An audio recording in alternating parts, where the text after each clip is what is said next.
तो अब यहाँ पे समझते हैं। तो देखिए यहाँ पे दो तीन चीजें हमें समझनी होगी। जैसे कि मान लीजिए ये एक सर्वर है, ठीक है। ये एक सर्वर है, ठीक है, एक वेब सर्वर जिस पर एक वेबसाइट चल रही है, ठीक है। और यहाँ पर कुछ सिस्टम है, जैसे कि एक सिस्टम है, ठीक है। तो ये है अटैकर। अब होता क्या है, जब भी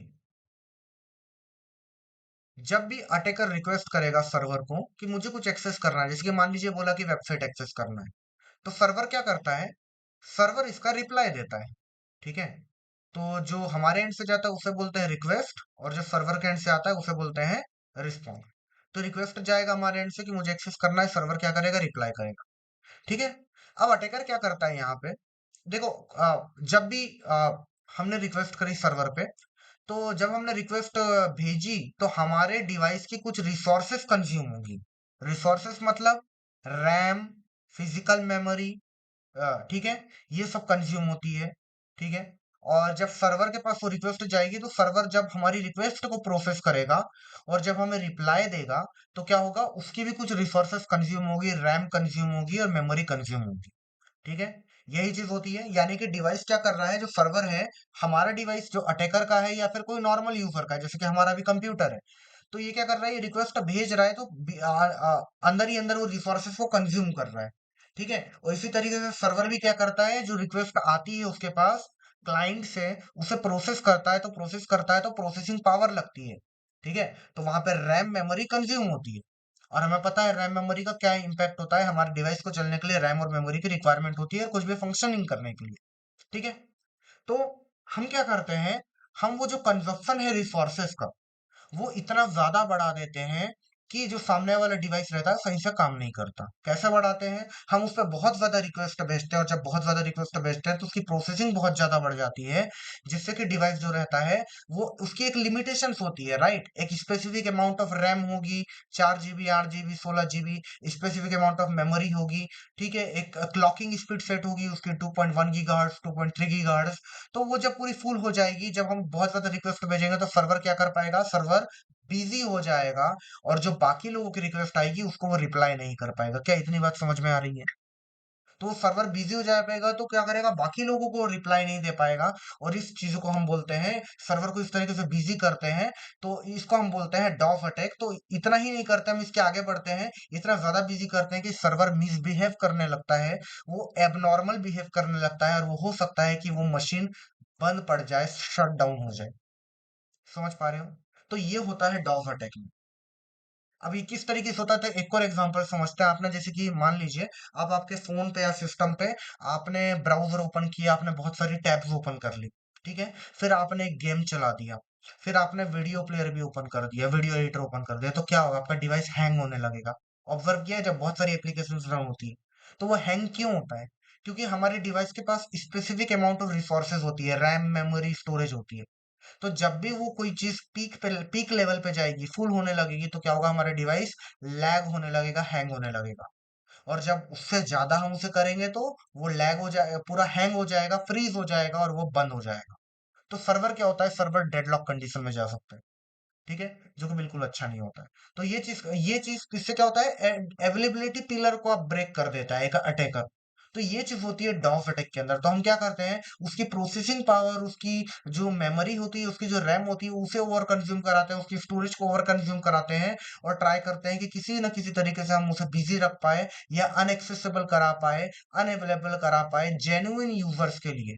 ये होता है डॉस अटैक में, जिसको हम बोलते हैं डिनायल ऑफ सर्विस अटैक, जिसमें कि सर्वर बोलता है, मना करता है, डिनाई करता है कि मैं आपको सर्विस नहीं दे पाऊंगा जिस चीज के लिए मैं बना हूं। क्या ये बात समझ में आई? क्लियर है? चलिए, अब इसके बाद क्या होता है, देखो, यहाँ पर जब भी कोई सर्वर पैकेट को प्रोसेस करता है, कोई भी डिवाइस पैकेट को प्रोसेस करता है, तो उसकी एक लिमिट होती है, यानी कि वो स्पेसिफिक साइज तक के ही पैकेट्स को प्रोसेस करेगा, और उससे ज्यादा साइज का आएगा तो वो रिजेक्ट कर देगा, प्रोसेस ही नहीं करेगा, ठीक है। तो फॉर एग्जांपल जैसे कि सर्वर मान लीजिए, जैसे कि हम पिंग करते हैं तो आपने देखा होगा 64 साइज का पैकेट जाता है, 128 साइज का जाता होगा। ठीक है, तो वो हम चेंज कर सकते हैं। तो सर्वर क्या करेगा, एक स्पेसिफिक साइज का पैकेट एक्सेप्ट करेगा। मान लीजिए जैसे कि उसने बोला कि मैं एक्सेप्ट करूंगा 500 बाइट का, और अगर 501 बाइट का जाएगा तो क्या करेगा, वो रिजेक्ट कर देगा, यानी कि वो एक्सेप्ट ही नहीं करेगा। तो जब तक वो एक्सेप्ट ना करे तब तक वो प्रोसेस नहीं करेगा। ठीक है। तो ये जो मैक्सिमम साइज की लिमिट होती है इसको हम क्या बोलते हैं, बफर लिमिट बोलते हैं। समझ में आया? Yes guys. ठीक है। तो एक सर्वर जो मैक्सिमम साइज का पैकेट, वो जो एक बार में एक सिंगल पैकेट जो प्रोसेस कर सकता है, मैक्सिमम साइज, उसको हम बोलते हैं बफर लिमिट। तो अगर आपने कोई पैकेट भेजा उससे ज्यादा साइज का, तो प्रोसेस नहीं करेगा, रिजेक्ट कर देगा। ठीक है।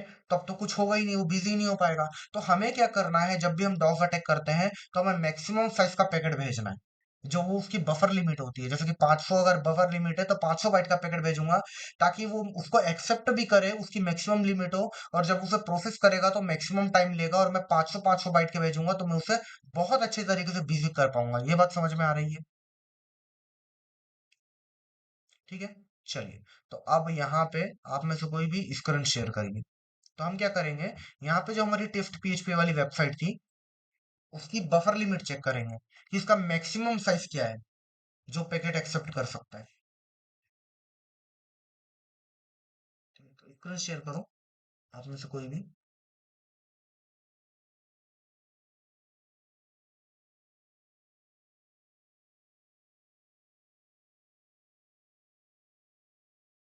हाँ जी, स्क्रीन शेयर कर रहे हो?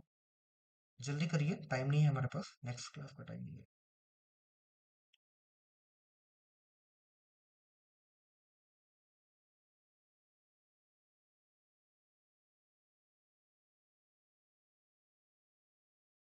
ओके। ठीक है, विंडो काली से बाहर आ जाइए, विंडोज पे आ जाइए और सीएमडी ओपन करिए।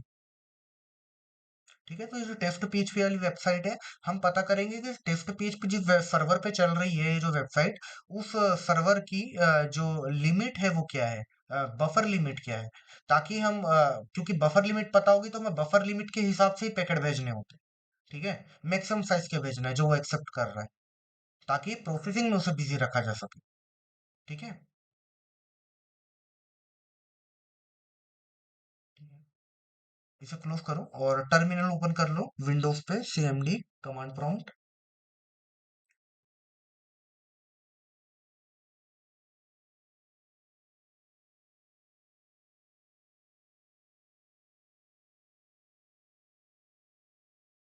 बंद कर दो इसे। वैसे बाकी मशीन भी चल रही है आपकी। ठीक है, एनीवेज बाद में कर लेना, अभी आप सिमडी ओपन करिए।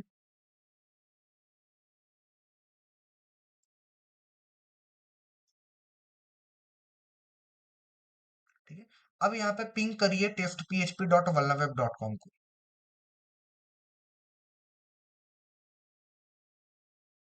एक बार जूम करके देखना अमान, अगर जूम हो जाए तो।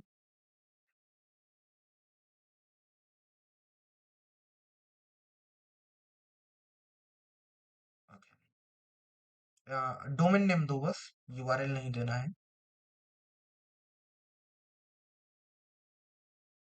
Test php dot web dot com.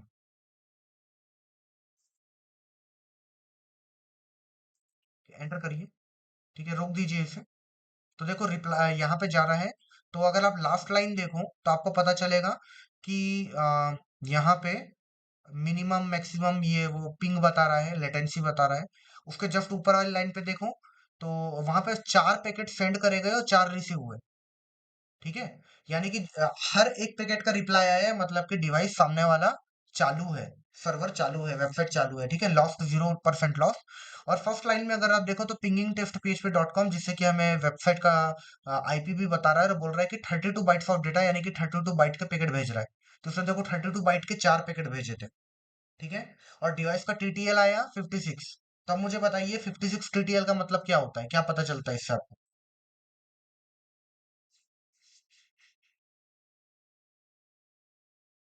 Yes. क्या समझ में आ रहा है? एक तो आईपी एड्रेस मैंने आपको बता दिया, और 32 बाइट्स का पैकेट है। और टीटीएल से क्या समझ में आया, क्या होता है TTL? Time to live, time to live. ठीक है, सिस्टम पता चलता है, बताइए नीतीश कौन सा सिस्टम है ये? TTL 56 आ रहा है तो।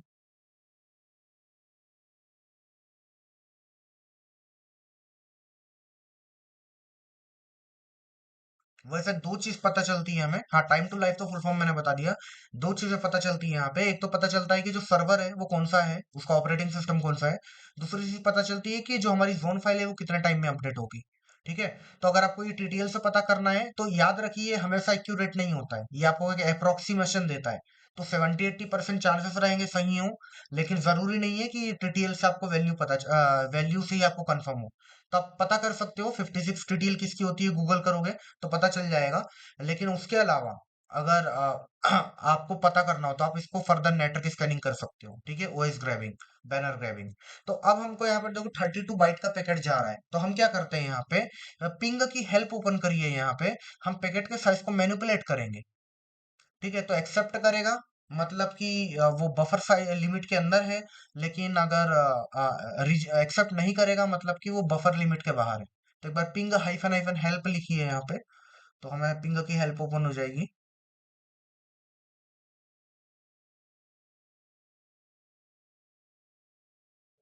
ठीक है, तो यहाँ पे देखो एक ऑप्शन है -N, आर्ग्यूमेंट है काउंट, तो कितने पैकेट भेजने हैं वो उसके लिए है।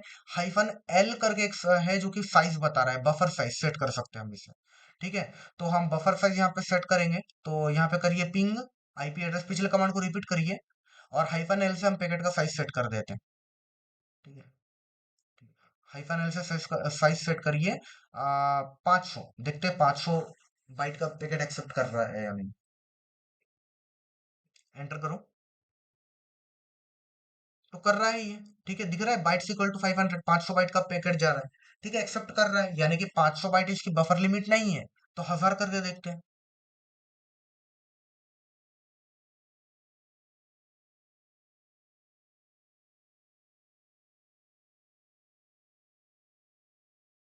ठीक है, ये भी जा रहा है। ठीक है, और बढ़ा के देखो, सेंट फॉर, रिसीव्ड फॉर,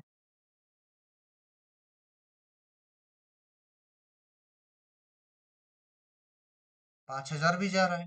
ठीक है, और बढ़ाइए,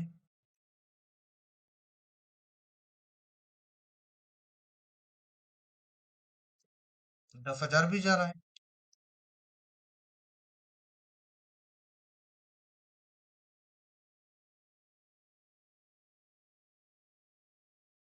है ना?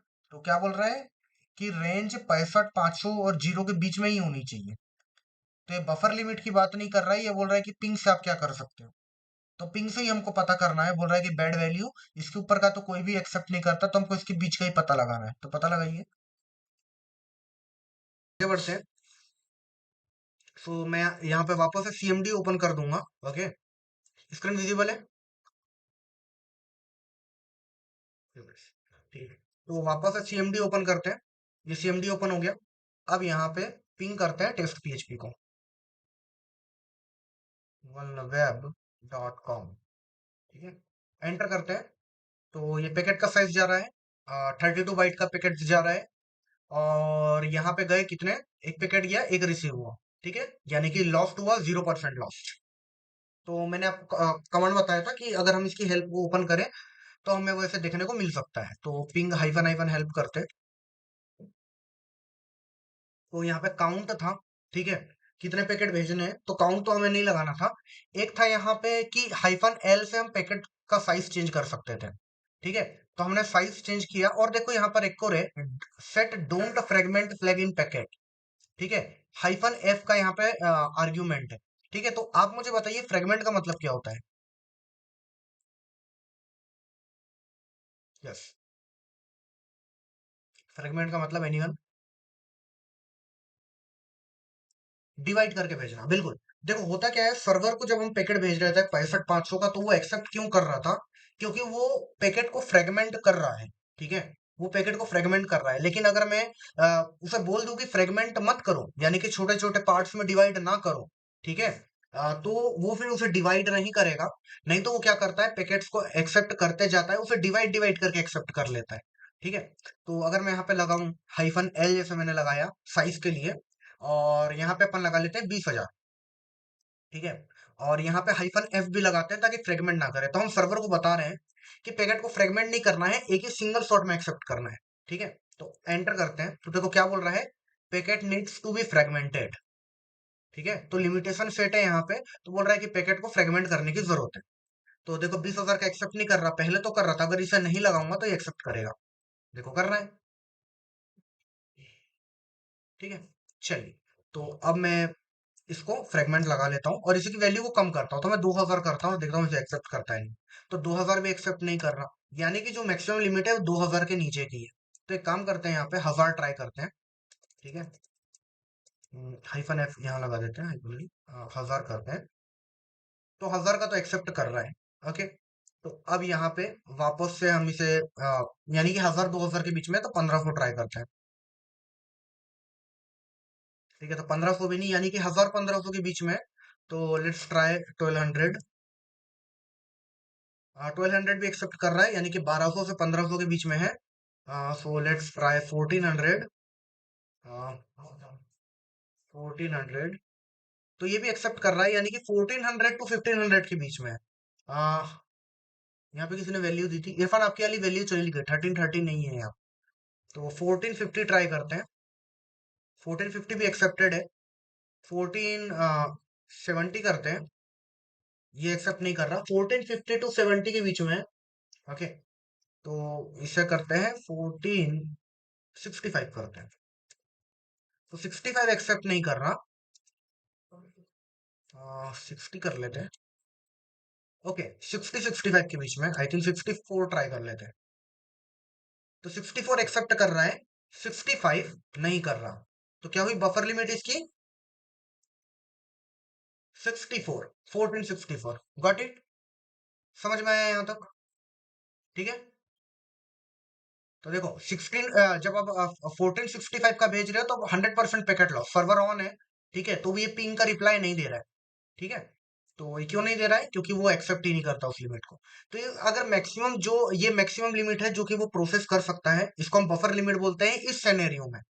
कुछ और भी केसेस होते हैं जहां पे बफर लिमिट सिमिलर टाइप की चीजों का मतलब होता है, लेकिन सेम नहीं होता है, एग्जैक्ट सेम नहीं होता है, अलग। तो कुछ अटैक्स भी होते हैं, आगे चल के पढ़ेंगे अपन बफर ओवरफ्लो अटैक वगैरह। तो वो अलग चीज होती है, यहाँ पे हम डॉस अटैक पढ़ रहे हैं। ठीक है। तो ये आपको समझना है कि डॉस अटैक के पर्सपेक्टिव में या सर्वर के एक्सेप्ट करने के लिमिट में बफर लिमिट का मतलब क्या होता है। तो इस तरीके से हम बफर लिमिट पता कर सकते हो। ठीक है। और लिनक्स में जब आप इस चीज को कराओगे तो आर्ग्यूमेंट चेंज हो सकता है, तो उसकी हेल्प चेक कर लेना आप लोग। ठीक है। अब यहाँ पर आते हैं वापस से व्हाइट बोर्ड पे। ठीक है। किसी को कुछ पूछना होगा तो अनम्यूट कर लेना, क्योंकि मैं अभी व्हाइट बोर्ड पे आ चुका हूँ तो मुझे उधर दिखेगा नहीं। Just hold a second. Okay. So introduction पढ़ लिया था क्या डॉस अटैक का? Yes guys, DoS D DoS D R DoS वगैरह बता दिया था क्या? DoS D DoS D R DoS, network DoS, memory DoS, नहीं बताया था? ओके। चलिए, जैसे एक बार कंफर्म कर दीजिए बाकी लोग भी, एक ही का नहीं आया है। DoS D DoS, memory DoS, network DoS, नहीं पढ़ा है। ओके। तो बेसिकली क्या होता है डॉस अटैक में? डॉग अटैक में हम सामने वाले जो डिवाइस है उसके रिसोर्स का यूटिलाइजेशन कराते हैं, उसकी पीक लेवल पे और बियॉन्ड पीक लेवल पे ले जाने का ट्राई करते हैं, जिससे कि वो जो डिवाइस है वो एबनॉर्मल बिहेव करने लगता है या फिर वो क्रैश हो सकता है। ठीक है। तो ये जब हम बात कर रहे हैं तो हम जनरली यहाँ पे नेटवर्क डॉस की बात कर रहे हैं। ठीक है। देखो एक्चुअल में क्या होता है, डॉस अटैक अलग अलग नेटवर्क अलग अलग ओएसआई मॉडल के लेयर पे करा जा सकता है। नेटवर्क लेवल पे भी डॉग हो सकता है। तो जब नेटवर्क लेवल पे डॉग होता है तो इसको हम बोलते हैं नेटवर्क डॉग। इस पे हम क्या करते हैं, सामने वाले डिवाइस पे वही जो मैंने बफर लिमिट बताया उस साइज का पैकेट भेजते हैं कंटिन्यूसली, जो कि वो प्रोसेस कर पाए। ठीक है। जिससे कि उसका पीक यूटिलाइजेशन, उसका सीपीयू जीपीयू जो भी रहे, और मेमोरी, उसका पीक यूटिलाइजेशन हो। ठीक है, नेटवर्क में मैक्सिमम ट्रैफिक बढ़े जिससे कि वो जो डिवाइस रहे अनअवेलेबल हो जाए, नेटवर्क नेटवर्क लेवल पे भी अनअवेलेबल हो जाए और डिवाइस क्रैश हो जाए या फिर रिस्पॉन्ड ना कर पाए। ठीक है। दूसरा जो होता है नेटवर्क लेवल के अलावा एप्लीकेशन लेवल का डॉग हो सकता है। तो एप्लीकेशन लेवल का जो डॉग है वो अभी हम अभी नहीं पढ़ने वाले, जब हम पेन टेस्टिंग पढ़ेंगे तब वहां पे हम एप्लीकेशन लेवल का डॉग पढ़ेंगे। ठीक है। तो अभी यहाँ पे जो भी हम डॉस पढ़ने वाले हैं वो नेटवर्क लेवल से रिलेटेड होगा, कुछ एप्लीकेशन लेवल पे भी होगा, लेकिन ये वो वाला एप्लीकेशन लेवल का नहीं है जो कि पेंटेस्टिंग में होता है। ठीक है, ये चीज को समझना। तो एक डॉस में बताऊंगा एप्लीकेशन लेवल का भी यहाँ पे, लेकिन वो अलग तरीके का होगा। तो पहले हम यहाँ पे देखेंगे डॉस अटैक। ठीक है, इसके बाद हम देखेंगे डीडॉस अटैक, फिर देखेंगे डीआर अटैक, फिर देखेंगे मेमोरी डॉस, और फिर देखेंगे फॉर्क बॉम्ब। ठीक है, या फिर जिसको हम बोलते हैं रैबिट वायरस। वायरस नहीं है लेकिन नाम बस है रैबिट वायरस। ठीक है, क्योंकि ये रैबिट के तरह ही किसी टनल बनाता है सब प्रोसेस क्रिएट करके। ठीक है, तो पहले यहाँ पे डॉस से चालू करते हैं अपन। डॉस में होता क्या है, तो डॉस में इसका फुल फॉर्म है डिनायल ऑफ सर्विस, जैसा कि मैंने आपको लास्ट क्लास में बताया होगा। डिनायल ऑफ सर्विस अटैक, जिसमें कि जो सर्वर है वो बोल रहा है कि मैं आपको सर्विस प्रोवाइड नहीं करा सकता।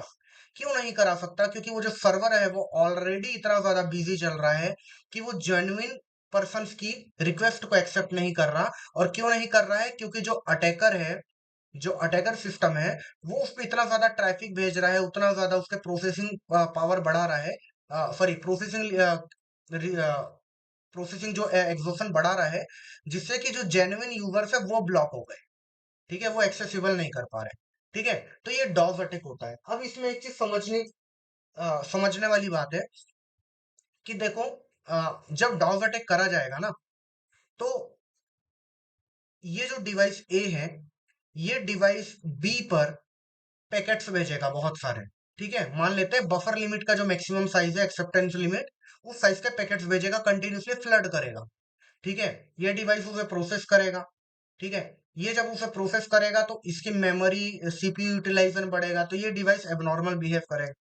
ठीक है, अब आप एक चीज समझो कि हमेशा यहाँ पर जो अटैकर है वो पावरफुल होना चाहिए विक्टिम से। मान लीजिए जो अटैकर है उस पे है 8 GB रैम और विक्टिम विक्टिम पे है 16 GB रैम। तो मुझे बताइए क्या ये 8 GB से 16 GB को ये टारगेट कर पाएगा?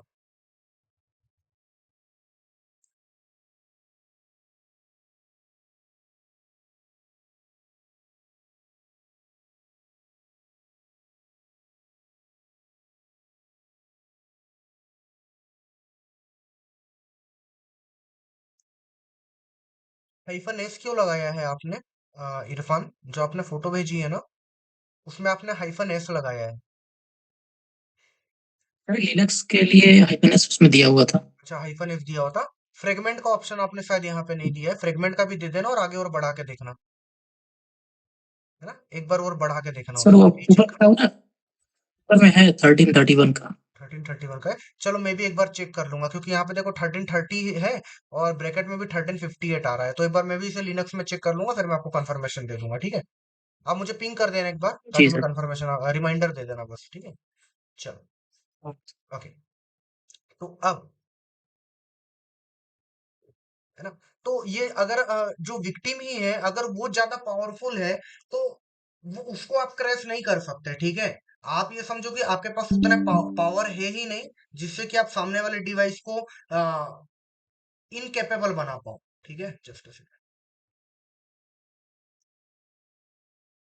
ठीक है, आपके पास उतना पावर है ही नहीं कि आप उसे इन इनकेपेबल बना पाओ। ठीक है, तो ये चीज समझनी है। तो अब आप मुझे बताइए कि ये जो ए है, ये बी पर डायरेक्टली अटैक कर देता है, फ्लडिंग कर देता है। ठीक है, और बी रिस्पॉन्ड करना बंद कर देगा। क्या ये एक सही तरीका है?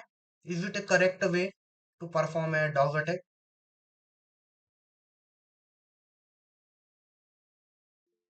नहीं। ठीक है, नहीं।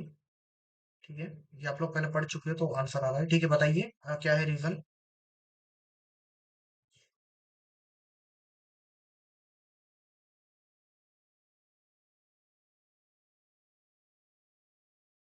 Yes guys. क्या है सही तरीका फिर?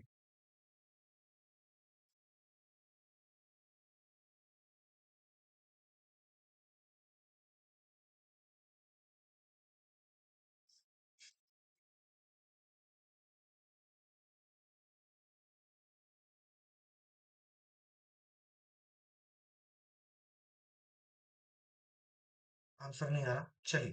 तो यहाँ पर हमें इस बात का ध्यान रखना है कि देखो, जब भी हम फ्लडिंग करेंगे ना, तो जनरली टीसीपी फ्लडिंग करी जाती है, ठीक है। और जब टीसीपी फ्लडिंग करी जाती है, मेरी वॉइस ऑडिबल है? नहीं नहीं हर्षिता, रिवर्स बाइंड सेल का इससे कोई भी लेना देना नहीं है। अच्छा, मेरा डिवाइस हैंग हो गया था, नो आइडिया।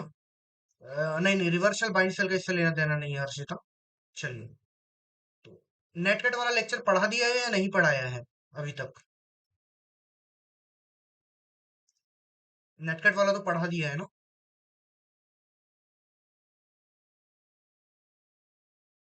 हाँ, तो हर्षिता, ये आपका जो आंसर आया है reverse and bind shell, clear नहीं है क्या? इसमें कुछ कुछ दिक्कतें आ रही है क्या?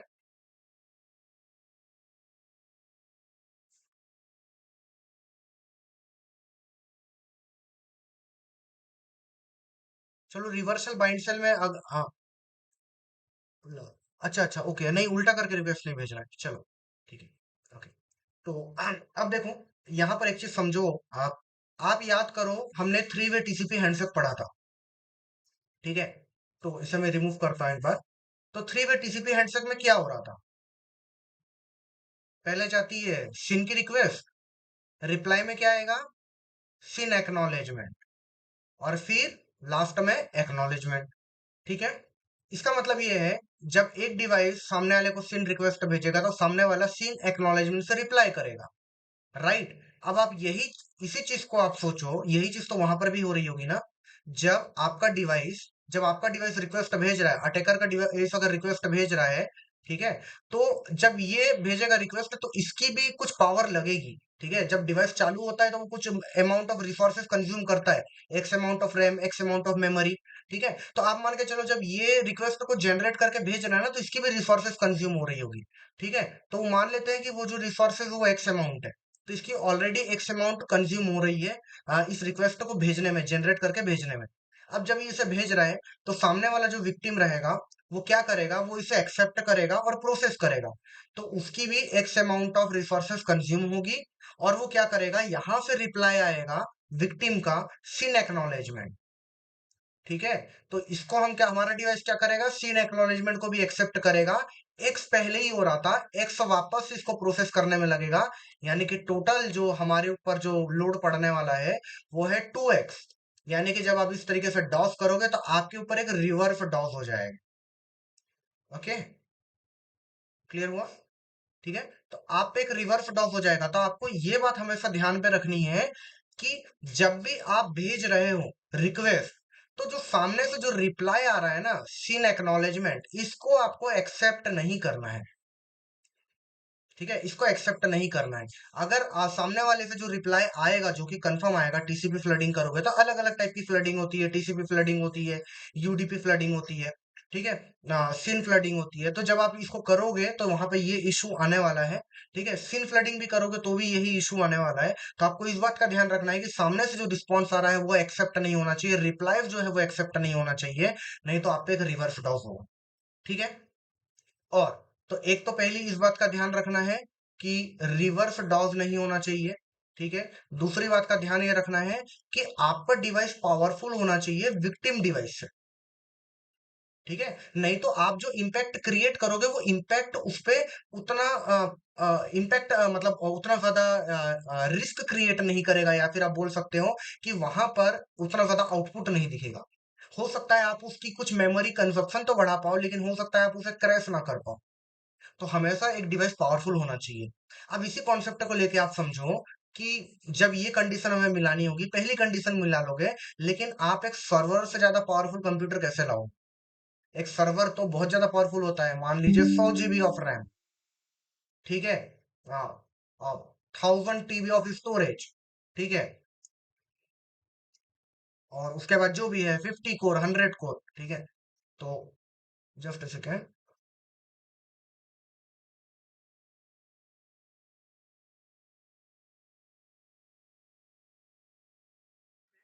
कृष्णा बार बार डिस्कनेक्ट हो रहे हो, कुछ नेटवर्क इशू है क्या, या गूगल मीट में इशू है?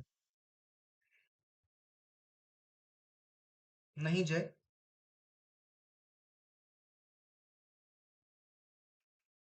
कृष्णा कुछ इशू आ रहा है क्या, आप बार बार डिस्कनेक्ट हो रहे हो?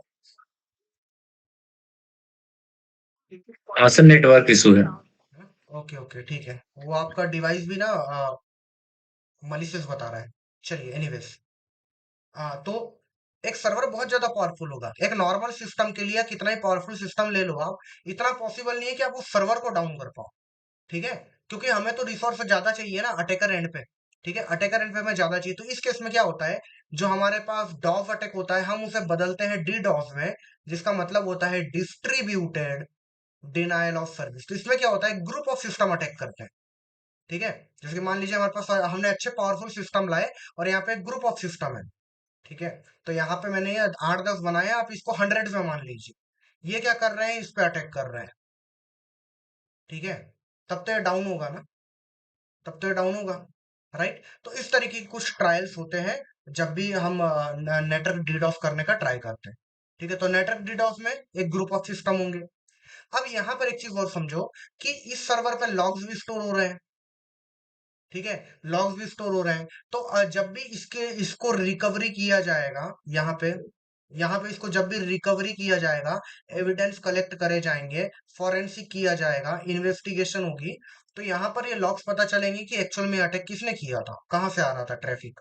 ठीक है, मलिशियस ट्रैफिक। तो यहाँ पर पता चल जाएगा कि ये अटैक कौन कर रहा है। ठीक है, और हमें इतने सारे सिस्टम भी तो चाहिए। तो इसी का एक और फिर वर्जन आता है जिसको हम बोलते हैं डीआरडॉस।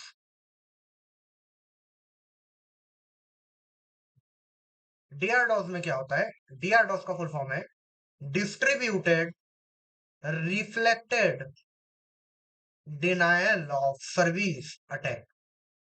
ठीक है, तो इसमें होता क्या है, जो ऑलरेडी जो अटैकर के सिस्टम रहते हैं, ग्रुप ऑफ अटैकर के सिस्टम, वो कुछ हैकिंग करते हैं। हैकिंग करके वो ऑलरेडी कुछ सिस्टम को बना लेते हैं और कर लेते हैं कॉम्प्रोमाइज। ठीक है, इन सिस्टम को हम ज़ॉम्बी भी बोल सकते हैं, इसको हम बॉटनेट्स भी बोल सकते हैं। ठीक है, तो जो रियल में जिसके सिस्टम है उनको भी नहीं पता क्या हो रहा है, उनको नहीं पता कॉम्प्रोमाइज हुआ है, और उन्हीं के सिस्टम के थ्रू अब क्या कर रहे हैं, यहाँ पर ये ऑलरेडी कॉम्प्रोमाइज कर रहे हुए हैं, तो ये क्या बोल रहे हैं, ये इंस्ट्रक्शन दे रहे हैं आगे कि आप जाइए और इस ये जो विक्टिम सर्वर है इस पे अटैक करिए। तो सर्वर को क्या लग रहा है, एक्चुअल में ट्रैफिक आ रहा है, सर्वर को लग रहा है कि ये है अटैकर, लेकिन एक्चुअल में अटैकर तो इसके पीछे बैठा है। तो ये क्या है, ज़ॉम्बी है, या फिर ये फिर आप बोल सकते हो बॉटनेट्स है। तो डिवाइस को कॉम्प्रोमाइज करने के बाद किया जाता है। तो यहाँ पे किसी भी टाइप का मालवेयर यूज हो सकता है। ठीक है, तो आपने किसी तरीके का रेट इंस्टॉल किया, किसी तरीके का, तो किसी तरीके का मालवेयर हो सकता है, किसी भी तरीके की चीज हो सकती है यहाँ। ठीक है, तो या फिर कोई वल्नरेबिलिटी का आपने मिसयूज किया है। ठीक है, और लोग क्रिप्टो जैकिंग वगैरह भी करते हैं, तो जरूरी नहीं है कि क्रिप्टो जैकिंग ही करो, लेकिन क्रिप्टो जैकिंग भी बॉटनेट्स बना के काफी सारी चीजें करी जा सकती है। तो उनमें से एक चीज है कि डीआर अटैक भी करा जा सकता है। बॉटनेट्स बनाने के बाद बहुत कुछ किया जा सकता है। ठीक है, पिवटिंग करी जा सकती है, लेटरल मूवमेंट हो सकता है ना, उसके बाद फिर परसिस्टेंस बिल्ड करा जा सकता है। ठीक है, सेकेंड ऑर्डर थर्ड ऑर्डर बनाया जा सकता है, बैकडोर ओपन किए जा सकते हैं। उसमें से एक एप्लीकेशन है कि डीआरडॉस भी करा जा सकता है। ठीक है, तो लोग डीआरडॉस भी करते हैं, तो वो बॉटनेट्स का यूज करते हैं, तो वहां पे और ज्यादा इम्पैक्ट और ज्यादा अच्छा होता है, और जो इन्वेस्टिगेशन प्रोसेस है वो और ज्यादा लेंदी हो जाती है। क्लियर है, तीनों में डिफरेंस समझ में आया आपको, और क्या कंडीशंस मीट होनी चाहिए समझ में आया, so that we can go to the practical. Yes, बताइए। हाँ, इन्फेक्टेड डिवाइसेस ही बॉटनेट होते हैं जय। ठीक है, तो वो डीआर डॉस में होगा, डी डॉस में नहीं। यस, मेरी वॉइस आ रही है क्या, एक बार कंफर्म करिए, क्योंकि डिवाइस आई थिंक वापस से हैंग हो गई।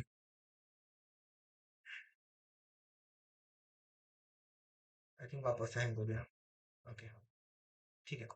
चलो, किसी को कुछ क्वेरी रहे तो अनम्यूट करके बोल देना। अब अपन बढ़ते हैं प्रैक्टिकल की तरफ।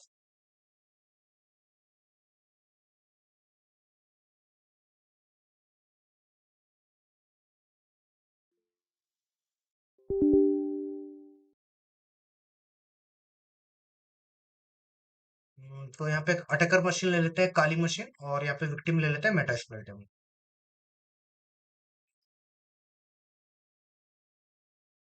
तो डॉस अटैक करने के लिए हम बहुत सारे टूल्स होते हैं, बहुत सारे सॉफ्टवेयर होते हैं, यूटिलिटीज होती है जिसका आप यूज कर सकते हो।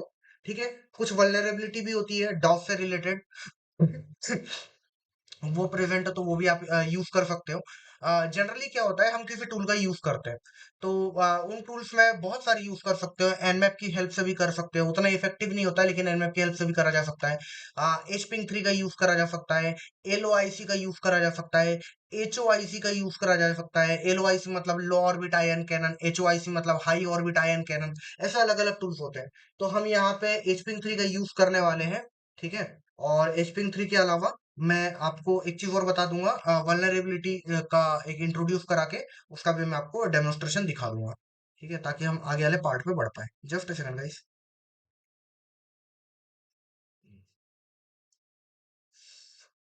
One drive desktop Mister Robot. आ, कृष्णा ये ट्रोजन दिखा रहा है लेकिन ये ट्रोजन है नहीं। है ना, तो आप इसको एक्सक्लूजन लिस्ट में डाल दो। ठीक है, और ये जो फाइल आपने रखी है ये वन ड्राइव में है। तो वन ड्राइव तो इसको बार बार फिर वही चीज करेगा, तो आप इसे वन ड्राइव से हटा दीजिए, अपने लोकल सिस्टम पे रखिए, और उसके बाद इसको एक्सक्लूजन लिस्ट में डाल दीजिए। ठीक है, तो आप इसे यूज करने लगोगे। चल, आगे बढ़ते हैं।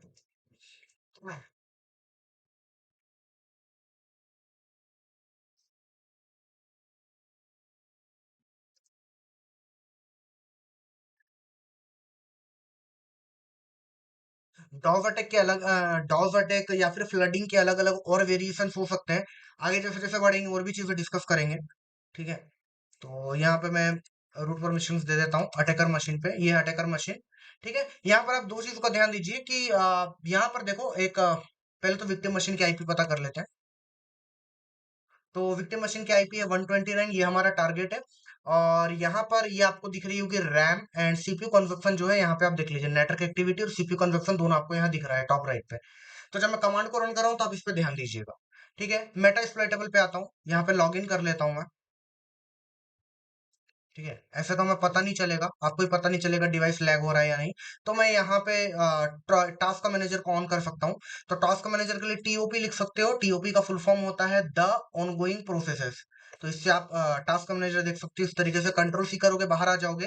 या आप चाहो तो एच टॉप का भी यूज कर सकते हो। ठीक है, तो एच टॉप इंस्टॉल नहीं है इस पे, तो मैं टॉप का ही यूज कर लेता हूँ। ठीक है, चलिए। तो यहाँ पे आपको क्या, यहाँ पे देखो एक पीआईडी है। पीआईडी का मतलब होता है प्रोसेस आईडी। उसके बाद वो जो प्रोसेस है किस यूजर से रन हो रही है वो लिखा है यहाँ पे यूजर। ठीक है, उसके बाद कुछ और चीजें दी गई है, हमें ध्यान देना है सीपीयू एंड मेमोरी पे। ठीक है, तो यहाँ पे सीपीयू कंजप्शन है 0.7 एंड 0.2, अराउंड अराउंड है। मैक्सिमम मुझे 0.7 दिख रहा है यहाँ पे, 0.3 टू 0.7। ठीक है, और ये सिर्फ एक प्रोसेस का कंजप्शन है। नीचे थोड़ी बहुत और है लेकिन नीचे और कुछ है नहीं, सभी 0.0 है। ठीक है, आप इस चीज को समझो कि अगर ये 0.3 है, अगर इसको मान लो 0.7 है, ठीक है मैक्सिमम। अगर मैंने इसे अगर मैंने इसे कर लिया 7%, तो आप मुझे बताइए कितना परसेंट मैंने कंजप्शन बढ़ाया, कितना मल्टीप्लाई किया। 0.7 से 7%।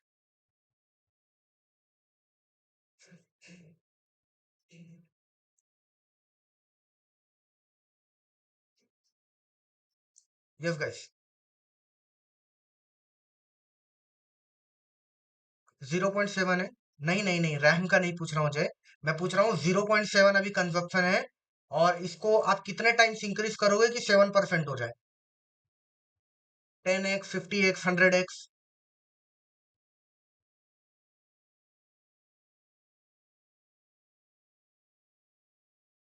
10x, राइट, बिल्कुल 10x। तो अगर मैंने इसे, अगर 7% भी कर लिया यानी कि मैंने 10x कंजप्शन बढ़ाया। और अगर मान लो मैंने 70% कर लिया, इसका मतलब मैंने 100x कंजप्शन बढ़ाया।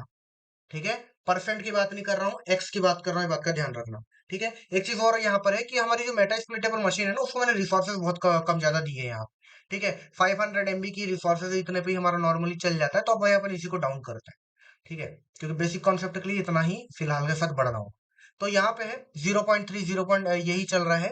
तो अभी मैं जाता हूँ यहाँ पे काली लिनक्स पे। आईपी एड्रेस इसका 129। एच पिंग 3 ओपन कर लेता हूँ, ठीक है। और एच पिंग 3 की हेल्प है, इसे भी अपन चेक कर लेते हैं। तो यहाँ पे कुछ काफी सारे ऑप्शंस है, सभी ऑप्शंस को अभी एक्सप्लोर नहीं करेंगे, मिनिमम ऑप्शन के साथ चलते हैं। हाइफन सी से आप बता सकते हो कितने पैकेट भेजने हैं, ठीक है। तो अगर हाइफन सी नहीं देंगे तो क्या करेगा, कंटिन्यूसली पैकेट भेजते जाएगा। हाइफन आई से बताएगा इंटरवल, दो पैकेट के बीच में गैप कितना होना चाहिए, कितना माइक्रो सेकंड का होना चाहिए, ठीक है। तो आप इंटरवल भी दे सकते हो हाइफन हाइफन हाइफन आई से, या फिर आप हाइफन हाइफन फास्ट से आप 10 पैकेट फॉर 10 पर सेकंड के हिसाब से कर सकते हो। फास्ट पे पर सेकंड 100 पैकेट भेजेगा, और फ्लड पे क्या करेगा, फ्लड पे send packets as fast as possible, ठीक है। यानी कि फ्लडिंग कर देगा, कंटिन्यूसली पैकेट भेजते जाएगा विदाउट गैप, ठीक है। और एक चीज और करेगा यहाँ पे, साथ ही साथ डोंट शो रिप्लाईज, यानी कि जो सामने से जो सीन एक्नॉलेजमेंट सॉरी जो सीन एक्नॉलेजमेंट आएगा उसको एक्सेप्ट नहीं करेगा, जो कि हमें चाहिए था, ठीक है। तो हाइफन हाइफन फ्लड ऑप्शन को अगर हम यूज करें तो ये पैकेट्स भी कंटिन्यूसली भेजेगा और रिप्लाईज को भी एक्सेप्ट नहीं करेगा, ठीक है। अगर क्वाइट मोड भी है, इंटरफेस देना चाहो तो इंटरफेस दे सकते हो, ठीक है। अगर आपके मल्टीपल इंटरफेसेस है आपके डिवाइस पे, वर्बोस तो पता है आपको क्या है, ठीक है। और नीचे आते हैं, यहाँ पे अगर आप स्पूफिंग करना चाहते हो तो वो भी कर सकते हो। आपको किसी और का एड्रेस दिखाना है, जैसे कि मान लीजिए हमारे नेटवर्क में 10 डिवाइसेस हैं, और अगर सामने वाला एक्सेप्ट नहीं कर रहा है मेरे पैकेट, लेकिन वो राउटर का तो कर सकता है, गेटवे का तो करेगा, तो मैं गेटवे का स्पूफिंग अगर लगाऊं तो वो चांसेस ज्यादा हो जाएंगे, ठीक है। और उसके बाद ये अगर डेस्टिनेशन वगैरह पे करना है तो ये ऑप्शंस भी है, ठीक है। मैं मिनिमम ऑप्शन के साथ चलूंगा अभी आपको। सोर्स पोर्ट बेस पोर्ट भी डिफाइन कर सकते हो, ठीक है। उसके बाद फ्लडिंग किस टाइप की करनी है वो भी, तो यहाँ पे हाइफन कैपिटल है सिन फ्लैग के लिए, ठीक है। सिन फ्लडिंग सॉरी सिन फ्लडिंग के लिए, टीसीपी फ्लडिंग को भी आप कर सकते हो, ठीक है। तो मैं सिन फ्लडिंग करने वाला हूँ अभी के लिए। एंड बहुत सारे ऑप्शन है, तो मिनिमम के साथ चलते हैं। H pin 3 hyphen capital S, ठीक है। 129 ये कमांड मैंने कंप्लीट कर दिया। हाइफन एस से मैं बोल रहा हूँ सिन फ्लडिंग करनी है, इस मशीन पे करनी है, हाइफन हाइफन फ्लड करना है, और जो उसका रिप्लाई है वो एक्सेप्ट नहीं करना है, कौन से पोर्ट पे करना है, ठीक है। तो हाइफन पी देखते हैं कि ये क्या बता रहा है, सोर्स पोर्ट बता रहा है, डेस्टिनेशन पोर्ट बता रहा है। तो ये रहा डेस्टिनेशन पोर्ट। जब भी आप पैकेट भेजोगे तो आपके किसी पोर्ट से निकलेगा और सामने के भी किसी पोर्ट पे जाएगा। तो अगर आपको डिफाइन करना है तो मैं ये बोल रहा हूँ कि मेरे किसी भी पोर्ट से चले जाए, लेकिन सामने वाले के पोर्ट नंबर 21 पे जाना चाहिए।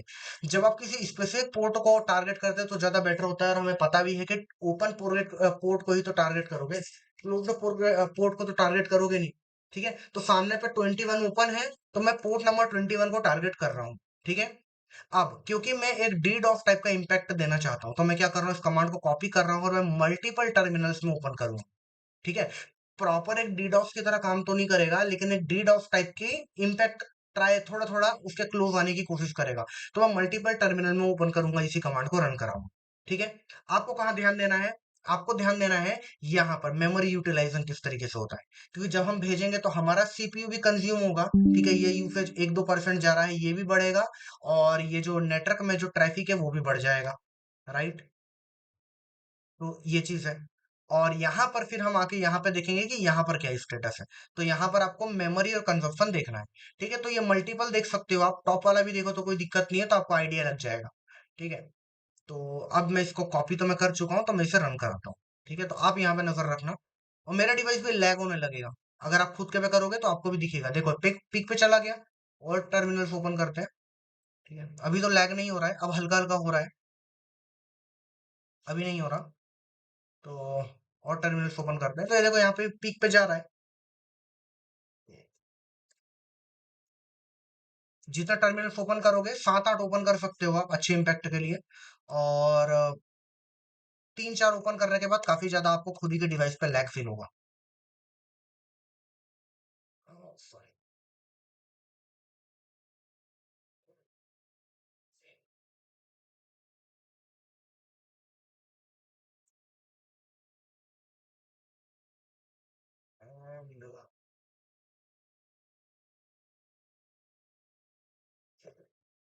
सो आई थिंक एक लास्ट ओपन कर लेते हैं, क्योंकि अब ये तो बहुत ज्यादा लैग हो रहा है। यहाँ आता है मेटा एक्सप्लॉइटेबल पे।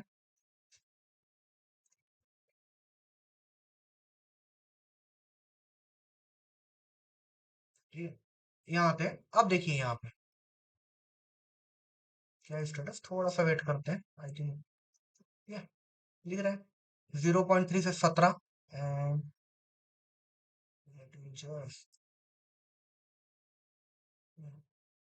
17। ये थोड़ा देर में अपडेट हो रहा है। ओके 19। ओके 15 13 11 इसको आप कैलकुलेट अगर ओवरऑल करोगे तो आपको पता चलेगा 60 70 तक तो पहुंच चुका है ये। और थोड़ा सा वेट करते हैं। आई थिंक अगर नहीं होगा तो कुछ और टर्मिनल ओपन कर देंगे। बाकी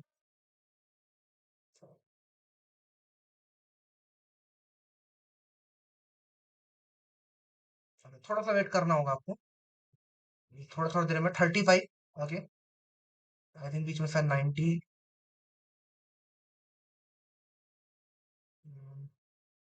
ओके ठीक है। तो ये जा रहा है, अच्छा खासा चला गया। आई थिंक 50 40 तक तो गया ही था। ठीक है, इसको रोकते हैं। और इस बात का ध्यान रखना कि देखो जब आप इसे क्लोज करोगे ना तो आपको टर्मिनल क्लोज नहीं करना है।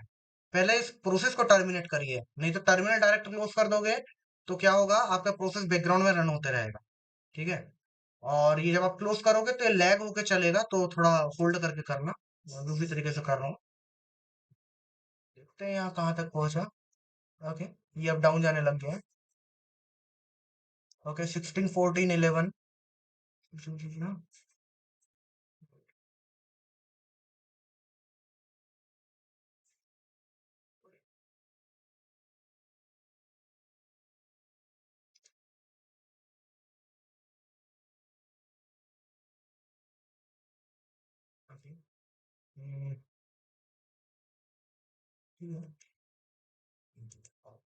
ये आ गया वापस से। ठीक है, कम होने लगा, 1% आ गया वापस से। ठीक है, इसको भी क्लोज करते हैं। और आई थिंक हमारा सिस्टम भी अब थोड़ा नॉर्मल हो रहा है। बहुत ज्यादा ओपन करने की जरूरत नहीं है। आई थिंक 5 6 में भी काम कर जाना चाहिए आराम से। 90 80 90 पहुंच जाता है। वो थोड़ा रिफ्रेश देर देर से होता है। आप इस मशीन पे जाओगे तो ये भी आपको बहुत ज्यादा लैग मिलेगी।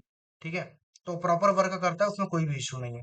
तो एक बार आप ट्राई करना, कोई दिक्कत हो तो आप मुझे फिर अपडेट करना कि ये काम नहीं कर रहा है, तो मैं आपको फिर उसका और सॉल्यूशन बता दूंगा। अगर कुछ इशू हो रहा होगा तो बाकी इशू तो नहीं करेगा मेटा एक्सप्लोइटेबल। नॉर्मल सर्वर पे जाकर डायरेक्टली मत करना, अभी तो नहीं होगा। ठीक है, क्योंकि अभी आपने डिफेंस मैकेनिज्म डिफेंस इवेजन तो पढ़ा ही नहीं है। तो अभी तो इसी मशीन पे हमें ट्राई करना है। ठीक है। और दूसरी चीजें क्या हो सकती है, दूसरी चीज ये हो सकती है कि देखिए यहाँ पर इसको मैं कैंसिल करता हूँ। ठीक है, वापस से टॉप करते हैं। ओके ये नॉर्मल हो गया। तो कहाँ 0.3 था और 35 तक, यानी कि 100x तो हमने बढ़ा ही दिया था इसका। ठीक है 35 तक भी गया था। तो चलिए अब यहाँ पे आते हैं। फ्लोरिस एक वल्नरेबिलिटी है। ठीक है, इस वल्नरेबिलिटी के बारे में मैं बताता हूँ आपको। इसलिए मैंने बोला कि एक अच्छी चीज याद आई। और यहाँ पर 21 से नहीं हो रहा था, 80 से ही होगा। ओके जय, ठीक है। अब 21 से तब तक नहीं होगा जब तक सिस्टम बंद नहीं होगा। ओके, तो फ्लोरिस एक वल्नरेबिलिटी होती है। और ये एचटीटीपी में एक वल्नरेबिलिटी थी, काफी पुरानी है। जिसमें कि जो सर्वर है उस पर डॉस डिडॉस करा जा सकता था। ठीक है, काफी इजीली। तो हम देखते हैं कि ये जो आर्यन, आपने क्या सोच के इसे फ्लोरेस का एक्सप्लॉइट आपने रन किया था? सर मेरा वो वर्क नहीं कर रहा था सर, एच पिंग 3, इस वजह से मैंने इसे किया। अच्छा एच पिंग 3 आपका वर्क नहीं कर रहा था, ठीक है चलिए। तो इसको ज्यादा क्लैरिटी अपन ले लेते हैं यहाँ पे ऐसा क्यों हो रहा था। तो यहाँ पे आते हैं, काली मशीन पे वापस है, मेटा एक्सप्लोइटेबल यहाँ पर है। और टर्मिनल ओपन करते हैं, जूम इन करते हैं, रूट परमिशंस देते हैं और आईपी एड्रेस पता करते हैं जल्दी से। सो एआरपी स्कैन और 150.129, इसे वेब सर्वर को एक्सेस देख लेते हैं एक्सेसिबल है या नहीं। 192 150.129। ओके, तो ये एक्सेसिबल है। ओके, अब एनुमरेशन क्यों इतना इंपॉर्टेंट है ये आपको थोड़ा सा पता चलेगा। ठीक है, तो यहाँ पे आते हैं, यहाँ पे एन मैप रन कराता हूँ मैं। हमें पता है पोर्ट 80 ओपन है। ठीक है, तो यहाँ पे वर्बोस पोर्ट नंबर 80 पे एनुमरेशन लगाता हूँ मैं, hyphen hyphen script equal to HTTP script कर सकता हूँ। ठीक है, बहुत सारी स्क्रिप्ट है। तो एक काम करते हैं, पहले वहां से स्क्रिप्ट चेक कर लेते हैं। तो cd user share nmap script ls, और यहाँ पर एक स्क्रिप्ट होगी ये रही, फ्लोरिस चेक डॉट एनएसी। ठीक है, तो मैं इसे कॉपी कर लेता हूँ। ठीक है, तो जब एचटीटीपी की पूरी स्क्रिप्ट आप मैनुअली करोगे तब आपको ये वल्नरेबिलिटी मिलेगी। अगर आपने, मैंने बोला था आपको कोड 80 को एनालाइज करिए, तो अगर आपने एनालाइज किया होगा तो आपको ये चीज मिलनी थी। तो वापस आते हैं यहाँ पे अपन, and and map code 80 hyphen hyphen script equal to, paste करते हैं और अब एस्टेरिक लगा लेते हैं, एंटर करते हैं। ठीक है, तो जब तक ये रिजल्ट्स आ रहे हैं तब तक अपन फ्लोरेस के बारे में थोड़ा सा पढ़ लेते हैं।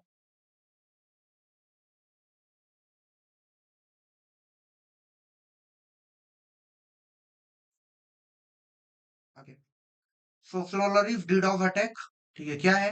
It is a denial of service attack program which allows attacker to overwhelm a target server by opening and maintaining any simultaneous http connection between attacker and the target। ठीक है, अटैकर कैसे वर्क करता है? Application layer का attack है। ठीक है, utilising partial HTTP request. ठीक है, आगे बढ़ते हैं। ओकर सिर्फ 4 स्टेप, तो ये सब पढ़ लेना। यहाँ पर क्या है? ठीक है, और इसके बारे में कंटेंट देखते हैं।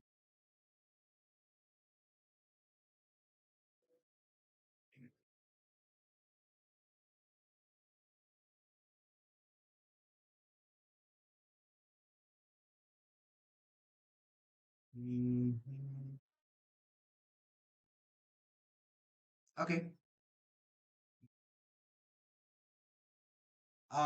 प्रिवेंशन एंड मिटिगेशन भी दिया गया है। तो अपाचे वेब सर्वर में काफी सारे मॉड्यूल होते हैं जिसका यूज कर सकते हैं फ्लोलोरिस से बचने के लिए। ठीक है, और यहाँ पर एक चीज और देखनी है। हमें इसका सीवी नंबर चाहिए था वैसे, सीवी नंबर। ठीक है, तो माइटर की वेबसाइट पे आ जाते हैं। ठीक है, तो यहाँ पे काफी सारे सीवी जो फ्लोरोरिस से है, अलग अलग डिवाइसेस पे, अलग अलग इसके लिए। ठीक है, अलग अलग ईयर में निकले वाले। तो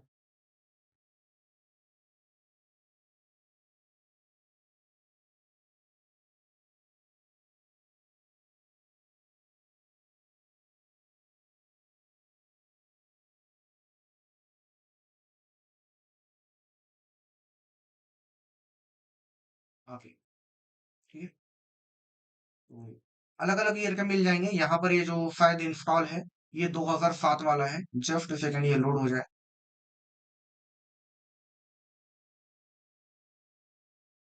ठीक है, स्लॉटलेस डिनायल ऑफ सर्विस अटैक एक वल्नरेबिलिटी थी, 2007 सात में ये डिस्क्लोज हुई थी। ईयर से देख के हमको पता चल रहा है। ठीक है, और क्या था वर्जन जो थे? Allows remote attacker to cause the denial of service attack. ठीक है, और पार्शियल एचटीटीपी रिक्वेस्ट वही चीज बता रहा है, demonstrated by Floloris, related to the lack of the mode time out module. तो ये मॉड्यूल का अगर यूज नहीं करोगे तो फिर ये आता है, और इस वर्जन 2.2.15 के पहले में था। हमको पता है कि 2.2.8 चल रहा है, तो ये वल्नरेबल है। ठीक है, ये वल्नरेबल है जो अपाचे का वर्जन है इस अटैक से। यहाँ पर देखते हैं रिजल्ट भी आए हैं क्या। 0% प्रॉब्लम क्या, कुछ गड़बड़ कर दी क्या? 15129 दो ही तो चेक करना है। इसकी ऑक्सिलरी भी आप चेक कर सकते हो, एमएसएफ कंसोल पे है या नहीं। ठीक है, एमएसएफ कंसोल पे इससे रिलेटेड ऑक्सिलरी भी होनी चाहिए वैसे। हम्म,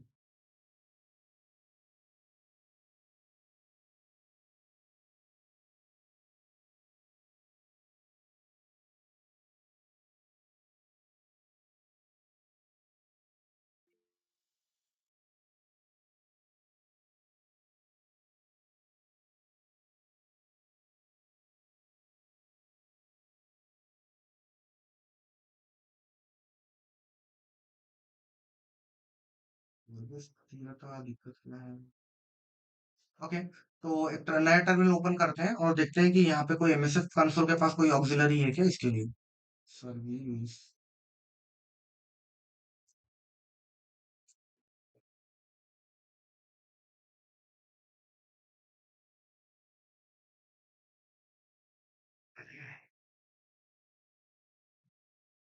किसी के पास अगर एचटीटीपी का एनुमरेशन रिजल्ट होगा तो वहां पे जाके चेक करिए, आपको पता चलेगा कि एनुमरेशन का रिजल्ट वहां पे बताएगा कि फ्लोलोरिस से वल्नरेबल है ये। ठीक है, अभी ये टाइम ले रहा है, और ये एचटीटीपी वाला एक्चुअल में टाइम लेता भी है।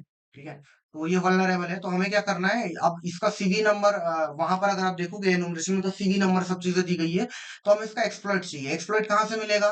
एमएसएफ कंसोल पे मिल जाएगा। एमएसएफ कंसोल पे ऑक्सिलरी भी मिल सकती है चेक करने के लिए, एक्सप्लॉइट भी मिल सकता है, वहां से उठा सकते हैं, या फिर हम एक्सप्लॉइट डीबी पे जाके चेक कर सकते हैं एक्सप्लॉइट, या फिर गिटहब पे जाके चेक कर सकते हैं, सर्च एक्सप्लॉइट पे जाके भी चेक कर सकते हैं, तो वहां पे हमें एक्सप्लॉइट मिल जाएगा, इतना पुराना है तो।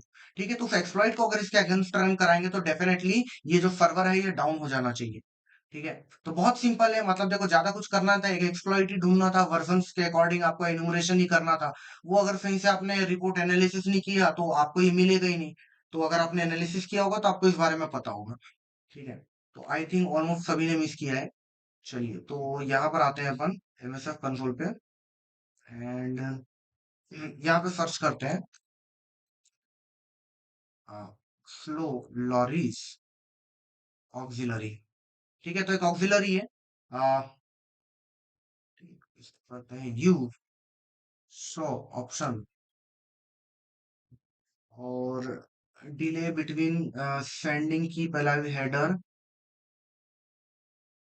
रेंडमाइज वर्जन 2 है, R host R port socket negotiate. Okay, R host R port दे देते हैं, आर होस्ट,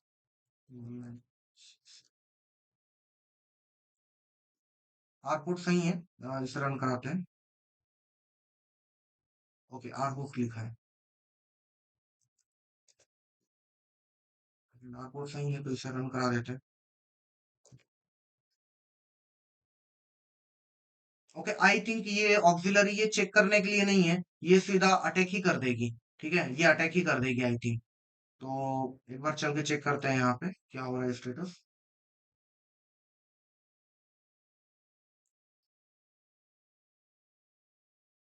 तो बिल्कुल ये वेब सर्वर रिस्पॉन्ड नहीं कर रहा। ठीक है, इस आईपी को कॉपी करते हैं और इसे न्यू टैब में ओपन करके देखते हैं। बिल्कुल ये वेब सर्वर रिस्पॉन्ड नहीं कर रहा है, तो ये जो ऑक्सिलरी है ये एक अटैक भी कर रही है। ठीक है, तो ये चीज होती है, इसे मैं रोक देता हूँ। ठीक है, इसे मैं रोक देता हूँ, exit command to quit. Okay, और यहाँ पे अब लोड देखते हैं, ये अब ये लोड हो गया। फाइन, चलिए, तो एक्सप्लॉइट वहां पर नहीं था आई थिंक, ऑक्सिलरी का एक बार चेक कर लेते हैं और एक्सप्लॉइट भी है या नहीं।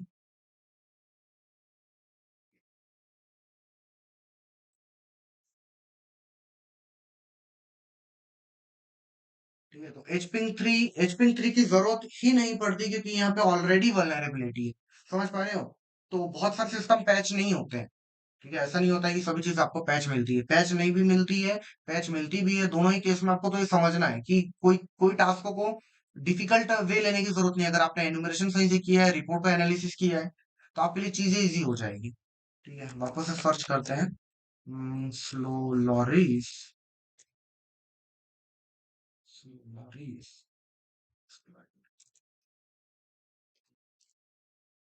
तो बिल्कुल वो जो ऑक्सिलरी थी वो एक्सप्लॉइट की तरह थी, आरसी नहीं दे रहे इसलिए वो ऑक्सिलरी में ऐड करा गया है। तो बिल्कुल ये हमने डाउन कर दिया। ठीक है, समझ में आया? और इसके बारे में अगर और भी आप देख सकते हो यहाँ पे, just a second, CV number इसका क्या था, इसका सीवी नंबर कॉपी करते हैं।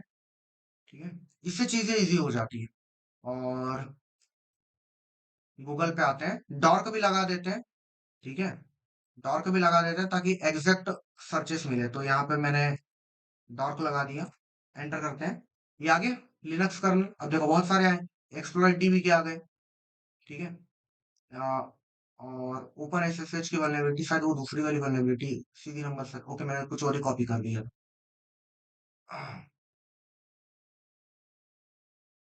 सीधी नंबर कॉपी करना था, and then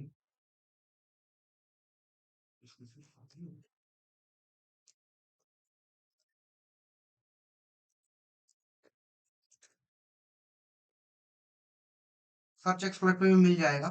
एमएसएफ कंसोल पे मिल गया तो सर्च एक्सप्लोर पे तो मिलेगा ही मिलेगा। ठीक है, तो ये आ गया यहाँ पे। तो यहाँ पे शायद ये यहाँ पर एक्सप्लोइट हो भी सकता है, नहीं भी हो सकता है। उसी तरीके से ये कॉन लॉरिस नाम का भी है। ठीक है, ये भी एक वल्नरेबिलिटी, ये भी डिडोस टूल है, इसका भी आप यूज कर सकते हो। ठीक है, यहाँ से भी क्लोन करा जा सकता है। और ये जो देखो फ्लो लॉजिक्स का यहाँ पे पाइथन 3 में एक्सप्लॉइट लिखा हुआ भी है, ये भी। ठीक है, तो इस कोड को भी आप यूज कर सकते हो। तो यहाँ पे आपको मैनुअली चेंज करना पड़ेगा, अगर वो नहीं पूछेगा तो आपको यहाँ से मैनुअली चेंज करना पड़ेगा। जो यहाँ पे आईपी एड्रेस है, पोर्ट नंबर है, अकॉर्डिंग टू द यूज के अकॉर्डिंग टू द सिचुएशन आपको वो सब चीज मॉडिफाई करनी होगी। तो कोड आपको थोड़ा पढ़ने का ट्राई करना है, सब चीज समझ नहीं आएगी तो ये कमेंट अगर लिखोगे तो यहाँ से कमेंट अगर पढ़ोगे तो और ज्यादा आपको क्लैरिटी मिलेगी। ठीक है, यहाँ तक क्लियर हुआ? यस, मेरी वॉइस आ रही है? यहाँ तक क्लियर है सभी को? चलो, आगे बढ़ते हैं। अब आते हैं मेटा एक्सप्लॉइटेबल पे।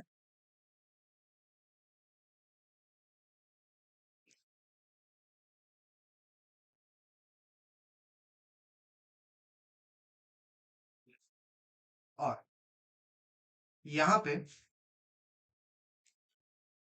एक फंक्शन का हम यूज करेंगे। ठीक है, एक इनबिल्ट फंक्शन है MSL। तो मैं फाइल अलग से बना के मैं टारगेट को भेज सकता हूँ। यहाँ पे मैं फाइल खुद ही क्रिएट कर रहा हूँ। ठीक है, तो जो प्रोग्राम है, प्रोग्राम का नाम होगा cat dev, sorry, yes, dev urandom. ठीक है, अब इसको समझते ही है क्या? तो जो रूट लोकेशन के अंदर एक डायरेक्टरी है डेव नाम की। इस डेव नाम की डायरेक्टरी के अंदर एक फंक्शन है, फंक्शन का नाम है यू रैंडम। ठीक है, यू रैंडम फंक्शन क्या करता है? रैंडम वैल्यूज को जनरेट करता है। ठीक है, इसका काम ही है रैंडम वैल्यूज को जनरेट करना। और जब ये कंटिन्यूसली रैंडम वैल्यूज को जनरेट करेगा तो क्या होगा? सिस्टम अपनी प्रोसेसिंग पावर लेगा। ठीक है, और just a second guys, just a second, just a second. Okay, okay, so अब यहाँ पर क्या है? ये जो यू रैंडम फंक्शन है ये रैंडम वैल्यूज को जनरेट करता है कंटिन्यूसली। और जब ये रैंडम वैल्यूज को जनरेट करेगा तो सिस्टम रैम कंज्यूम करेगा, उसकी मेमोरी कंज्यूम होगी और वो पीक लेवल तक जाएगी। और उसके बाद हमने क्या बोला? हमने बोला कि ये जो वैल्यूज को जनरेट कर रहा है उसे कर दो कैट, यानी कि हमारे सिस्टम पे प्रिंट कराइए। ठीक है, तो ये कुछ ऐसा नहीं कि कोई हमने मलिशियस कोई मालवेयर डाल दिया, जो सिस्टम के अंदर ही जो चीजें ऑलरेडी प्री इंस्टॉल्ड है उन्हीं का हम यूज ले रहे हैं सिस्टम को क्रैश कराने में। ये हम एक तरीके का एप्लीकेशन लेयर डॉस अटैक करने में। ठीक है, तो ये है, तो मैं इसे एंटर करता हूँ। ठीक है, तो जब आप ऐसा करोगे तो ये रैंडम वैल्यूज को जनरेट कर रहा है कंटिन्यूसली। ठीक है, और आपको एक बहुत तेज साउंड आएगा, अभी आपको नहीं आ रहा होगा लेकिन जब आप करोगे आपके डिवाइस पे तो बहुत तेज साउंड आएगा। ऐसे मैं रोक देता हूँ।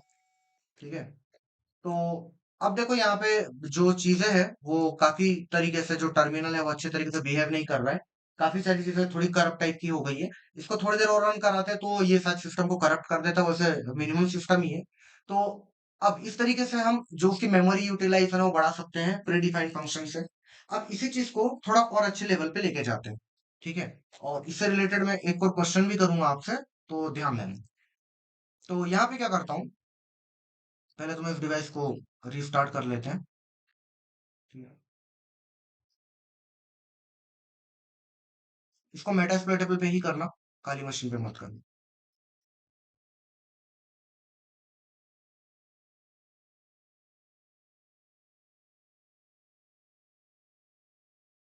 ठीक है, तो अभी हमने क्या किया? हमने एक तरीके से मेमोरी डॉस किया था। ठीक है, या फिर आप बोल सकते हो रैम डॉस किया था। अब हम क्या करेंगे? इस वाले डॉस के साथ एक डॉस और इंक्लूड कर देंगे, जो कि होगा हमारा स्टोरेज। ठीक है, स्टोरेज स्टोरेज लेवल का डॉस। क्योंकि हमको पता है जैसे ही स्टोरेज भी एक तरीके की रिसोर्स है, जैसा जैसा वो कंजप्शन होते जाएगी डिवाइस पे इम्पैक्ट तो पड़ता है। अगर स्टोरेज फुल होगी तो डिवाइस मिसबिहेव करने लगेगा। और अगर स्टोरेज फुल हो गई डिवाइस की, ठीक है, अगर कुछ भी स्टोरेज नहीं बची तो डिवाइस बूट नहीं हो पाएगा। ठीक है, तो हम क्या करेंगे? यहाँ पर अभी आगे चल के हम ट्राई करने वाले हैं कि किस तरीके से हम, जस्ट सेकेंड, तो अभी हम देखेंगे कि किस तरीके से हम स्टोरेज भी फुल कर सकते हैं मेमोरी के साथ। ठीक है, या फिर रैम के साथ। तो मैं वही चीज करूंगा यहाँ पे। पहले तो एलएस कर लेते हैं। ठीक है, तो यहाँ पे काफी सारी फाइल्स है। तो ये फाइल्स का साइज आपको दिख रहा है। अब मैं यहाँ पे क्या करता हूँ, एक नई फाइल क्रिएट करता हूँ। ठीक है, तो मैंने किया कैट, उसी फंक्शन का यूज लेता हूँ, डेव यू रैंडम। ठीक है, और मैं इसके आउटपुट को सेव करता हूँ। ये होता है लिनक्स का आउटपुट रिडायरेक्शन बोलते हैं इसको। इसमें आउटपुट जो भी चीजें जनरेट हो रही है उसका आउटपुट को सेव कर सकते हो। और यहाँ पे मैं सेव कर देता हूँ 19। ठीक है, 19 फेब डॉट टीएक्सटी में।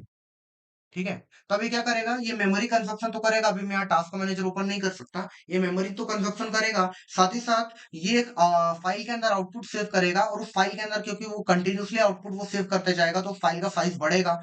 और मेमोरी के साथ स्टोरेज भी फुल होगी, और एक पॉइंट पे आके जो स्टोरेज है डिवाइस की फुल हो जाएगी और सरपास करने की कोशिश करेगा और डिवाइस हो जाएगा क्रैश। ठीक है, तो इसे एक बार एंटर करते हैं। ठीक है, तो ये वाला जो प्रोसेस है थोड़ा सा टाइम टेकिंग हो सकता है, इसको और ज्यादा एफिशिएंट किया जा सकता है। तो उसके लिए मेरा एक क्वेश्चन है मेरा आप लोगों से, तो इसमें रोक देता हूँ। अब अगर करते हैं ls-la, ठीक है, तो यहाँ पे जो हमारी फाइल थी 19fab.txt, तो देखिए कुछ सेकंड ही थी और इसका साइज कितना ज्यादा बढ़ रहा था। ठीक है, तो ये अभी हमने जब तक क्रिएट करी थी तो ये फाइल का साइज बहुत स्पीड से बढ़ रहा था। तो एक टाइम के बाद कुछ सेकंड्स या कुछ मिनट्स के बाद ये आके सिस्टम की पूरी स्टोरेज को फुल कर देता। ठीक है, तो रैम के साथ सिस्टम ही पूरा क्रैश हो जाता, उसकी रिकवरी फिर मुश्किल हो जाती। ठीक है, तो इस तरीके से एक जेन्युइन बाइनरी को यूज करके या जेन्युइन फंक्शन को यूज करके भी सिस्टम पे डॉस किया जा सकता है, और ये चीज होती है। ठीक है, तो आपको बस वो प्रोग्राम एग्जीक्यूट करवाना पड़ता है सामने वाले से। समझ में आया? Yes guys.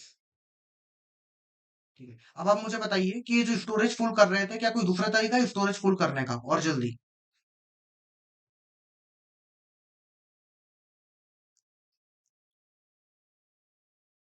कोई और एफिशिएंट तरीका जिससे कि स्टोरेज के जरिए से सिस्टम को क्रैश करा जा सके?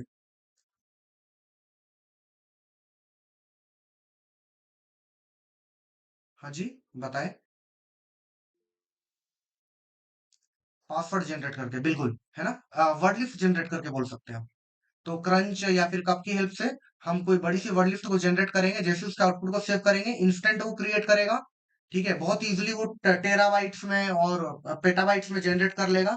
तो सिस्टम एक सेकंड में एंटर करते ही इमिडिएटली क्रैश होगा। और अगर वो किसी को प्रोग्राम बना के भेजोगे तो जैसे ही वो प्रोग्राम एग्जीक्यूट होगा इमिडिएटली आपका सिस्टम क्रैश हो जाएगा। ठीक है, और उस केस में फिर थोड़ी रिकवरी भी पॉसिबल नहीं हो पाती है। तो ये चीज होती है। अब यहाँ पे एक चीज और देखते हैं इसके बाद। तो इसको मैं एग्जिट करता हूँ, यहाँ से इसमें ऑफ कर देता हूँ मेटा स्प्लिटर को।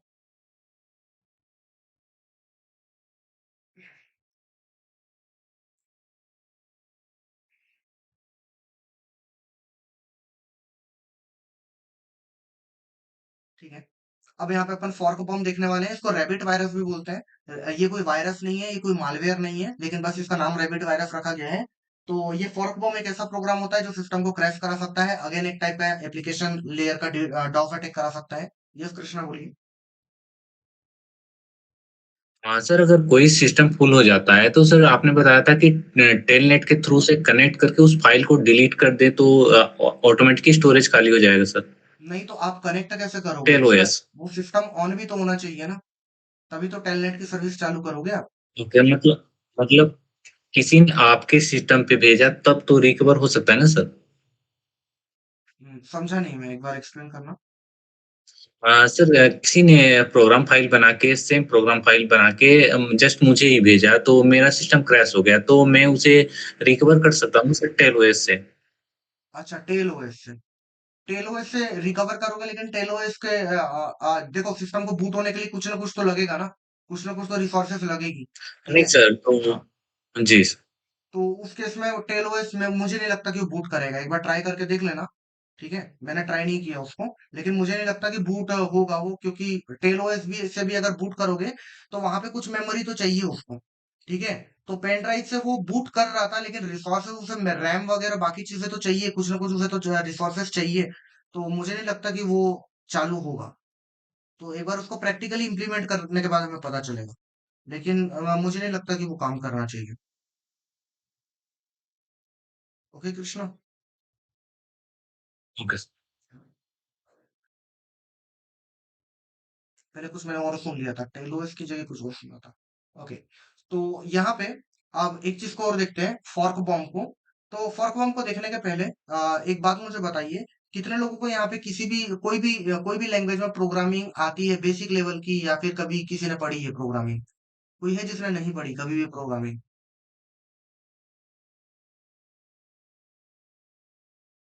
या सभी ने पढ़ी है?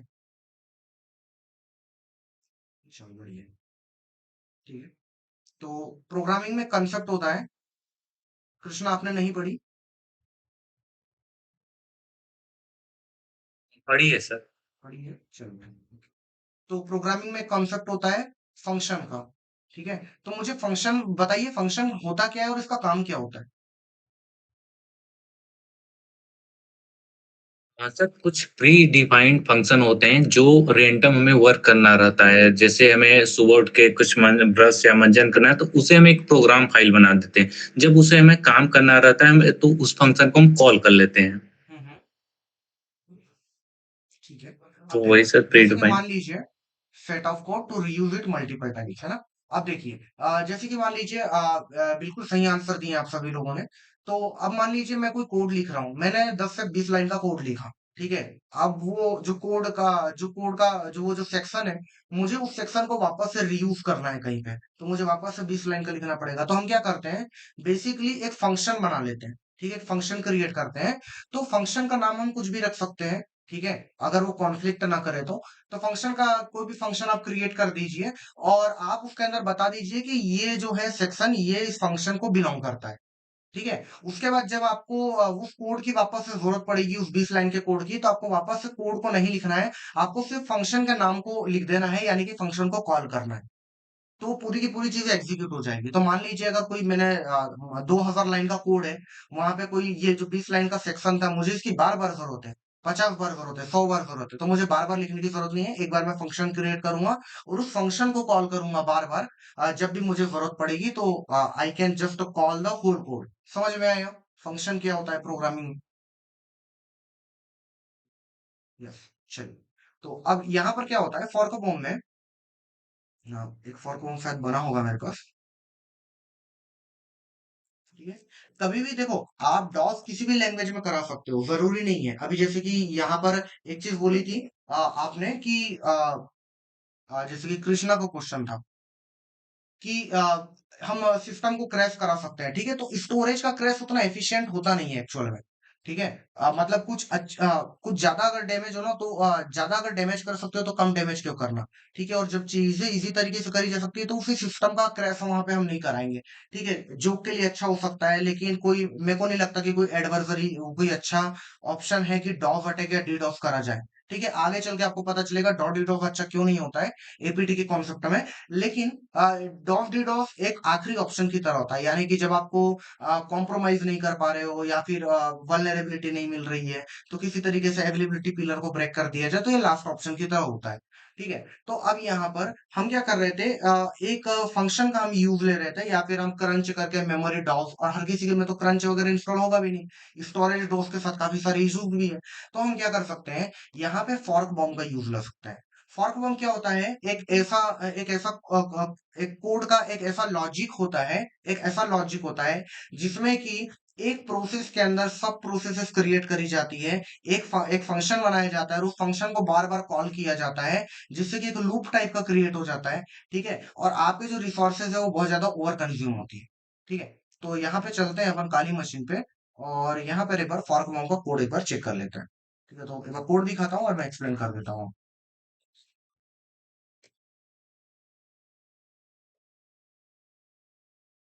ठीक है। तो ये रहा कोड, ठीक है। तो ये कोड मैंने एक ही लाइन में लिखा हुआ है, तो यहाँ पे थोड़ा समझने में दिक्कत हो रही होगी, तो इसको मैं एक बार जी एडिट में फॉर्मेट में लगा दूं।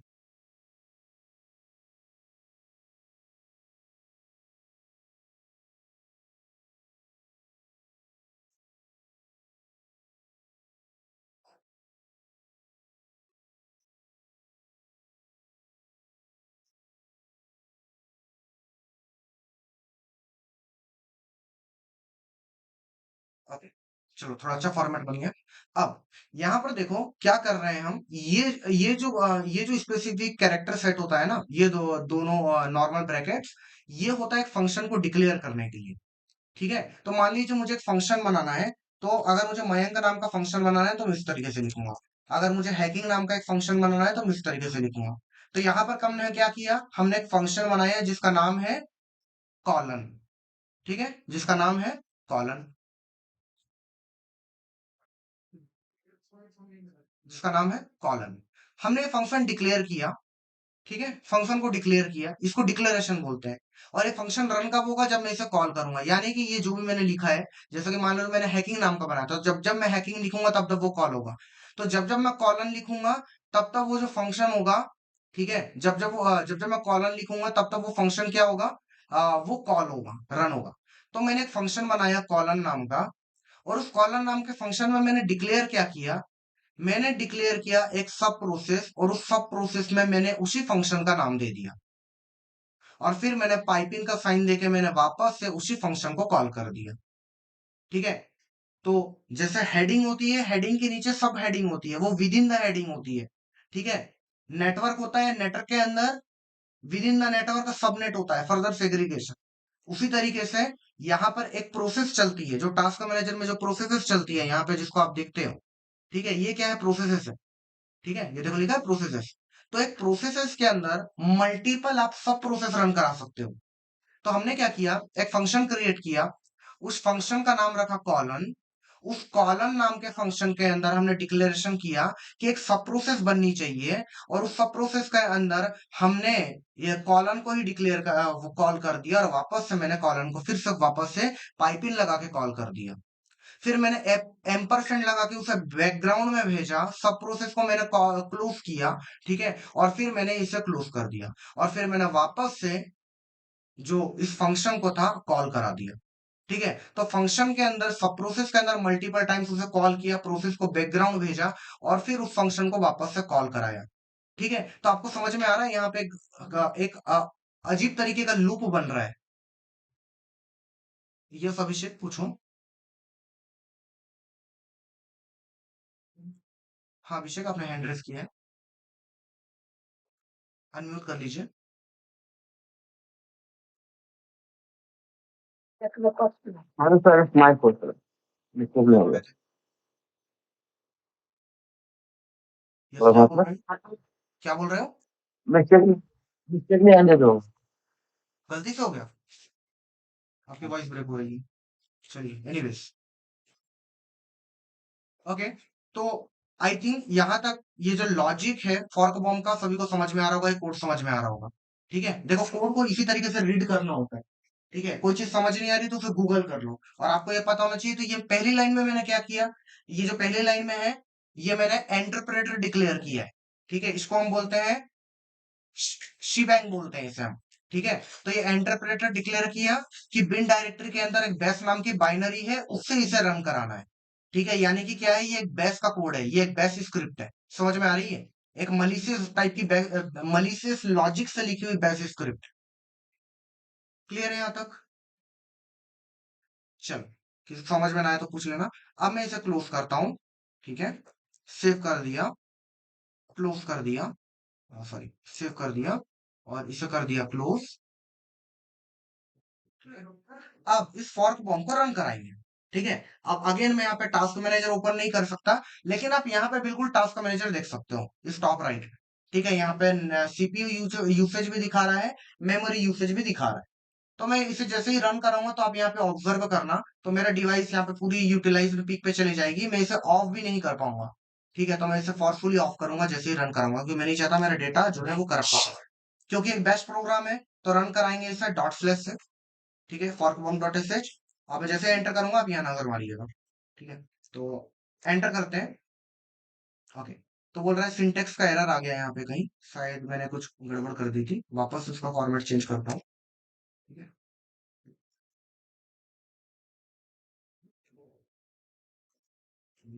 Just second. ओके, सेव करते हैं, क्लोज करते हैं, रन कराते हैं।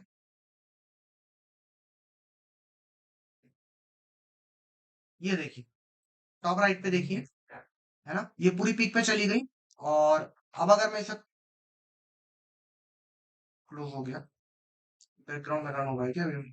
ओके, तो ये हो, अब ये हो गया, वो क्लोज तो हो गया, लेकिन अभी ये टर्मिनली ओपन नहीं हो रहा, कुछ भी काम नहीं करेगा। ठीक है, बिल्कुल ये गया है, तो मैं इसे क्लोज कर देता हूँ। आई डोंट थिंक कुछ काम करने वाला है, बिल्कुल खत्म है ये। तो इसे मैं कर देते हैं पावर ऑफ। ठीक है, तो अब यहाँ पे जो ये फॉर्क बॉम्ब था बैश में लिखा हुआ, ठीक है, इसी तरीके से विंडोज में भी करा जा सकता है। ठीक है, तो विंडोज के लिए आते हैं।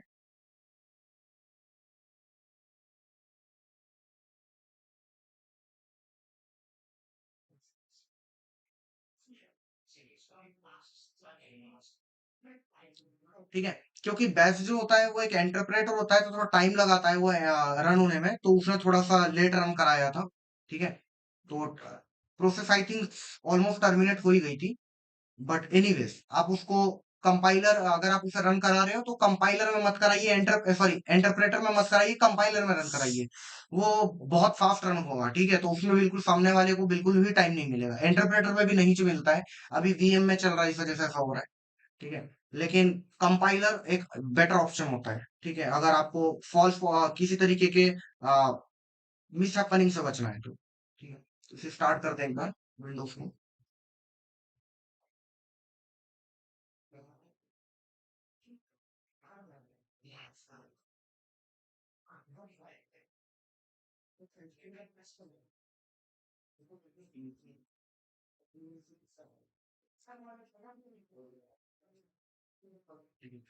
इसके अलावा इंफॉर्मेशन गैदरिंग बहुत ज्यादा इंपॉर्टेंट है, क्योंकि आपको पता होना चाहिए, इंफॉर्मेशन गैदरिंग से ही आपको पता चलेगा कि टारगेट मशीन कौन सी है, ऑपरेटिंग सिस्टम कौन सा है, उस पर कौन सा इंटरप्रेटर इंस्टॉल है, उस पर कौन सा कंपाइलर इंस्टॉल है, कौन सी लैंग्वेज को सपोर्ट करेगा।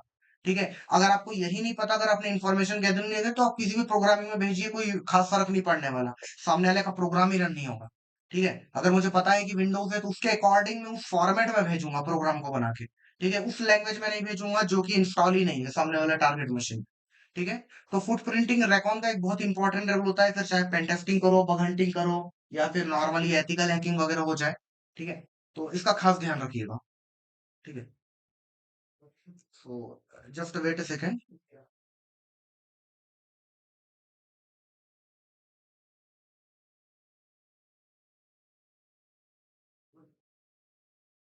ओके, तो यहाँ पे एक फॉर्क बॉम्ब बनाते हैं अपन। ओके, एक यहाँ पे कोड लिखा हुआ है मैंने फॉर्क बॉम्ब का। ओके, नहीं लिखा है, चलो। तो फॉर्क बॉम्ब का जो विंडोज में कोड होता है, आ, वो होता है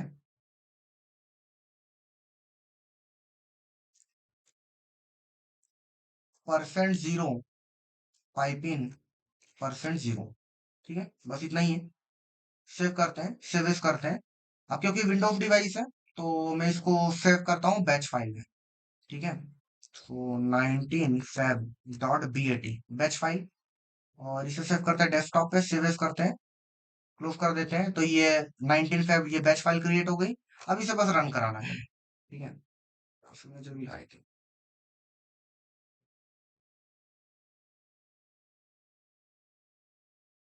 ठीक है, सेम चीज होने वाली है यहाँ पे।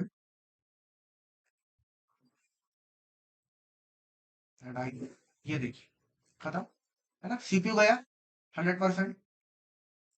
ये हो गई फ्रीज। इसे वापस से पावर ऑफ। ठीक है, क्लियर हुआ, यहाँ तक समझ में आ रहा है?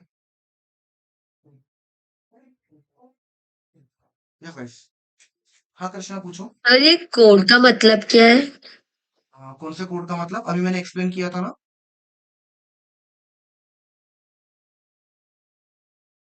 सर तो मतलब उस कोड में मतलब ऐसा क्या है कि इतने से लिखने के लिए पूरा मतलब सिस्टम बंद कर सकता है वो? नहीं, देखो यहाँ पर क्या है, यहाँ पर जो मैंने कोड लिखा था वो मैंने पावर शेल में लिखा था। पावर शेल का उसका मतलब है कि मैं एक फंक्शन क्रिएट कर रहा हूँ सब प्रोसेस में, और उसको मैं रिकर्सिव चला रहा हूँ। जो अभी हमने बैश में लिखा था, 2-3 लाइन में, वही मैंने यहाँ पे 4 कैरेक्टर में लिखा। ओके, अरे तो सर हमें मतलब पता है, मेमोरी फुल कराने के लिए। हाँ, मेमोरी फुल कराने के लिए। तो उसने अच्छा, सब प्रोसेस क्रिएट ठीक है। करी, और सब प्रोसेस में उसी फंक्शन को बार बार कॉल कर रहा था। ठीक है, लॉजिक सेम है क्योंकि हर प्रोग्रामिंग का सिंटेक्स अलग होता है, इसलिए लिखा अलग था। ओके, चलिए। तो उसके अंदर एक टैक्टिक्स और है, ये एडवांस वाली जिसको आपने शेयर किया है, तो अच्छा है, तो इसको भी मैं एक्सप्लेन कर देता हूँ। ठीक है, देखो कुछ प्रोटोकॉल्स होते हैं, ठीक है, आज कुछ नया पता चला मुझे भी। चलो अच्छी बात है। तो ये अपडेटेड हुआ, ये वाला जो आर्टिकल है जो आपने भेजा है ना, February 2025 को अपडेट हुआ ये। तो वापस आते हैं यहाँ पे और इसके बारे में देख लेते हैं। ठीक है, स्क्रीन विजिबल है सभी लोगों को? चलो, तो यहाँ पर क्या है कुछ ऐसे प्रोटोकॉल्स होते हैं जो क्या करते हैं ना, जो कि एम्पलीफिकेशन सपोर्ट करते हैं। ठीक है, अब एम्पलीफिकेशन दो टाइप का होता है, एक तो नॉर्मल जो हमारा डॉस जो मैंने आपको बताया था, जो कि क्लासिक वेरिएंट है डीआर डॉस का, जो डीआर डॉस है या फिर डी डॉस बोलो, डॉस बोलो, तो उसमें एक जो क्लासिक टेक्निक होती है वहां पर भी एम्पलीफिकेशन इन्वॉल्व होता है। ठीक है, तो एम्पलीफिकेशन के बारे में मैं आपको नहीं नहीं बताया था। एम्पलीफिकेशन में देखो, जब भी आप किसी भी टाइप का फ्लडिंग अटैक करते हो, डी ऑथेंटिकेशन अटैक करते हो, किसी भी टाइप का एफडीआर अटैक करते हो, एफडीआर यानी कि एफडीआर हैकिंग के बारे में मैं आपको बता देता हूँ थोड़ा सा। एसडीआर हैकिंग, ठीक है, तो यहाँ पर देखिए सॉफ्टवेयर डिफाइंड रेडियो, इसके बारे में शायद किसी ने सुना भी होगा। एफडीआर, इसमें क्या होता है, ये अपना पेन टेस्टिंग का ही एक अलग से डोमेन है एफडीआर पे, जहां पे आप जो रेडियो फ्रीक्वेंसी से रिलेटेड जो हैकिंग होती है वो परफॉर्म करते हो। ठीक है, जैसे कि आईएमएसआई वाले, और इसका एक अगर बेस्ट एप्लीकेशन अगर आप देखो तो वो आपको दिखेगा फ्लिपर जीरो में। ठीक है, तो वो भी एफडीआर हैकिंग पे ही काम कर रहा है, क्योंकि अगर आप जैसे कि देखो कार अनलॉक लॉक होती है, उसके बाद जितने भी वाईफाई अटैक्स होते हैं फ्लडिंग वाले, जो भी फ्लिपर जीरो कर पाता है, फ्लिपर जीरो तो मतलब एक छोटा सा ही एप्लीकेशन है एफडीआर का, कोई बहुत बड़ा नहीं है, लेकिन उसमें बहुत तरीके के अटैक्स होते हैं। ठीक है, तो वहां पर जैसे कि वाईफाई हैकिंग भी अभी अपन थोड़े टाइम बाद देखेंगे, 3-4 दिन में ही, तो वहां पर भी क्या होता है, एक एम्पलीफिकेशन का बहुत बड़ा रोल होता है। एम्पलीफिकेशन का मतलब क्या है कि देखो अ, अगर हम मोबाइल नेटवर्क्स की भी बात करें या फिर किसी भी टाइप का नेटवर्क की बात करें, तो एक जनरल रूल ये होता है कि वो हर कुछ सेकंड्स में, हर कुछ माइक्रो सेकंड में या हर कुछ सेकंड्स में, 2 या 3 सेकंड्स में नेटवर्क को वापस से रिफ्रेश करता है, इस तरीके से कि वो देखता है कि क्या कोई बेटर नेटवर्क की विजिबिलिटी है या नहीं। ठीक है, एक मैं व्हाइट बोर्ड ओपन कर देता हूँ।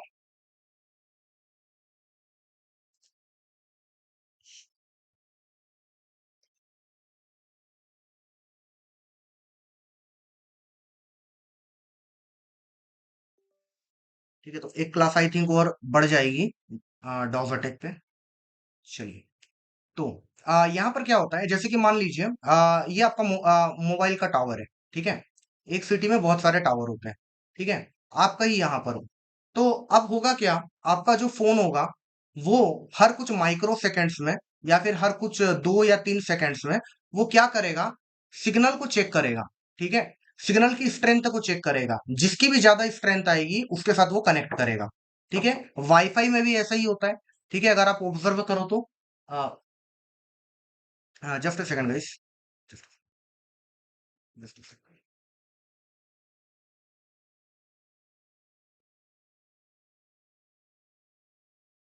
ओके, चलिए, तो होता क्या है, आपने वाईफाई में भी ये चीज ऑब्जर्व करी होगी कि जैसे कि मान लीजिए ये आपका पूरा एरिया है घर का, यहाँ पे राउट मान लीजिए वाईफाई लगा हुआ है। ठीक है, बड़ा एरिया है, और यहाँ पर दूसरा वाईफाई लगा हुआ है, या फिर मान लीजिए दो मोबाइल है, दोनों मोबाइल है, दोनों के हॉटस्पॉट ऑन है। ठीक है, हॉटस्पॉट वन, हॉटस्पॉट टू। ठीक है, हॉटस्पॉट वन, हॉटस्पॉट टू। अब अगर आपका पीसी आपका मोबाइल फोन जो कि जिसका वाईफाई ऑन है, जो कि कनेक्ट करेगा दोनों हॉटस्पॉट से, अगर वो ऑटो कनेक्ट पे होगा, तो आप एक चीज ऑब्जर्व करना कि जैसे कि मान लीजिए जिसकी भी स्ट्रेंथ स्ट्रांग आएगी तो ऑटोमेटिकली ये स्विच कर लेगा। ये चीज ऑब्जर्व करिए आप लोगों ने। यस, बताइए।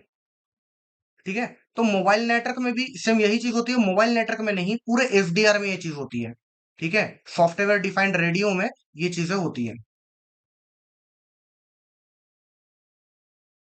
ठीक है, पूरे एफडीआर में ये चीजें होती है। तो यही चीजें लाइक हमको काम आती है डॉस अटैक के अंदर भी और डीआर डॉस के अंदर भी, फ्लडिंग टाइप के अटैक्स के अंदर। जैसे कि हम वाईफाई के अंदर आगे चल के अपन जब पढ़ेंगे डी ऑथेंटिकेशन अटैक होता है। ठीक है। तो डीऑथेंटिकेशन अटैक भी किस तरीके से होता है कि मान लीजिए कि ये जैसे कि ये ओरिजिनल ये वाईफाई है, ये हॉटस्पॉट है, ठीक है, ये हॉटस्पॉट है और ये डिवाइसेस कनेक्ट है, ठीक है, ये विक्टिम है, ये जो कि इससे कनेक्ट है। तो हम क्या करेंगे, अगर हम इस डिवाइस से इसको अगर डीऑथेंटिकेट करने की कोशिश करें, ये दोनों आपस में कनेक्ट है, अगर इस विक्टिम को डीऑथेंटिकेट करने की कोशिश करें तो हमें एक बेसिक चीज का ध्यान रखना है, बेसिक रूल, कि स्ट्रेंथ हमेशा आपकी ज्यादा होनी चाहिए इससे, ठीक है, यानी कि आपका जो एम्पलीफिकेशन होना चाहिए या फिर एम्पलीट्यूड जो होना चाहिए वो हमेशा ज्यादा होना चाहिए, ठीक है, तभी आप डीऑथेंटिकेट कर पाओगे या फ्लडिंग कर पाओगे, ठीक है, यहां पर ही नहीं, यहां पर ही नहीं, ठीक है, इसके अलावा इसके अलावा कुछ डिवाइसेस आते हैं, ठीक है, काफी लोगों का एक बेसिक क्वेश्चन भी होता है, ठीक है, कि जैसे जो मिलिट्री होती है, ठीक है, या फिर जो गवर्नमेंट होती है, वो जो फोन को ट्रेसिंग करती है वो किस तरीके से करती है, ठीक है, तो वहां पर भी यही चीज होती है कि होता क्या है कि वहां पर कोई जरूरी नहीं है कि वो कोई रैट वगैरह कोई जैसी जिसको पता है रैट के बारे में, अगर मालवेयर पड़ा है तो रैट जैसी कोई चीज इंस्टॉल करें, ठीक है, मान लीजिए ये एक एरिया है, ठीक है, मान लीजिए ये एरिया है 5 किलोमीटर का, ठीक है, और यहाँ पर मान लीजिए यहाँ पर आपका विक्टिम है, ठीक है, किसी भी लोकेशन में, यहाँ पर विक्टिम है और नॉर्मल लोग भी है, ठीक है, ये नॉर्मल लोग है और विक्टिम भी है, ठीक है, और इसको आप हजार में मान लीजिए, ठीक है, हजारों में मान लीजिए, तो यहाँ पर जो हमारी ये रहेगी लॉ इन्फोर्समेंट एजेंसीज, जिसको हम एलईए बोलते हैं, ठीक है, स्पेसिफिकली मिलिट्री, गवर्नमेंट, एनआईए, ठीक है, सीआईए, ठीक है, तो ये सब क्या करते हैं, ये वहां पर एफडीआर हैकिंग का यूज करते हैं, ठीक है, एफडीआर हैकिंग में क्या होता है, एफडीआर हैकिंग में भी वही चीज होती है, एक एक आप बोलो एक मोबाइल टावर को, बहुत इजी तरीके से बता रहा हूं, लगेगा तो इस पर अपन एक डेडिकेटेड लेक्चर ले लेंगे, ठीक है, अभी बहुत ऊपर ऊपर से बता रहा हूं मैं, सिमुलेट करते हैं, ठीक है, तो यहां पर मान लीजिए क्या करेगा, यहां पर क्योंकि इनको इस पूरे 5 किलोमीटर के एरिया को ट्रेस करना है, जैसे कि रियल लाइफ में बताता हूँ, जैसे कि अफगानिस्तान है, ठीक है, तो अफगानिस्तान में ये जो तालिबान और जो यूएस की जो वॉर चल रही थी, वहां पर वो यूएस जो है कॉल ट्रेसिंग करते थे, ठीक है, कॉल ट्रेसिंग करते थे, कैसे करते थे, तो बेसिकली वहां पर यही होता है, एफडीआर हैकिंग का यूज होता है, तो आपके पास एक डिवाइस हो सकता है, ठीक है, वो डिवाइस एक हैंड हेल्ड भी हो सकता है, ठीक है, हाथ में पकड़ सकते हो या कहीं पे रख सकते हो, कोई छोटा बड़ा डिवाइस भी हो सकता है, इस टाइप का डिवाइस होगा तो उसकी ज्यादा रेंज नहीं होगी, या फिर वो कोई एडवांस डिवाइस भी हो सकता है, ठीक है, जो कि कहीं पर माउंट करा जा रहा हो, ठीक है, माउंट होगा, कहाँ पे माउंट होगा, माउंट होगा ये किसी फिक्स कोई टावर की तरह कहीं पे माउंट हो सकता है, मान लीजिए किसी के घर पे लगा दिया, खुद के ही कहीं पे लगा दिया, या फिर कहीं पे खंभा गाड़ के लगा दिया, ठीक है, या फिर किसी व्हीकल पे माउंट हो सकता है, ठीक है, किसी मरीन व्हीकल पे हो सकता है, ठीक है, किसी एयर व्हीकल पे हो सकता है, जैसे कि ड्रोन वगैरह पे, प्लेन वगैरह पे, हेलीकॉप्टर वगैरह पे, या फिर किसी वैन वगैरह पे भी या कार में भी माउंट हो सकता है, ठीक है, तो जैसे कि मान लीजिए कि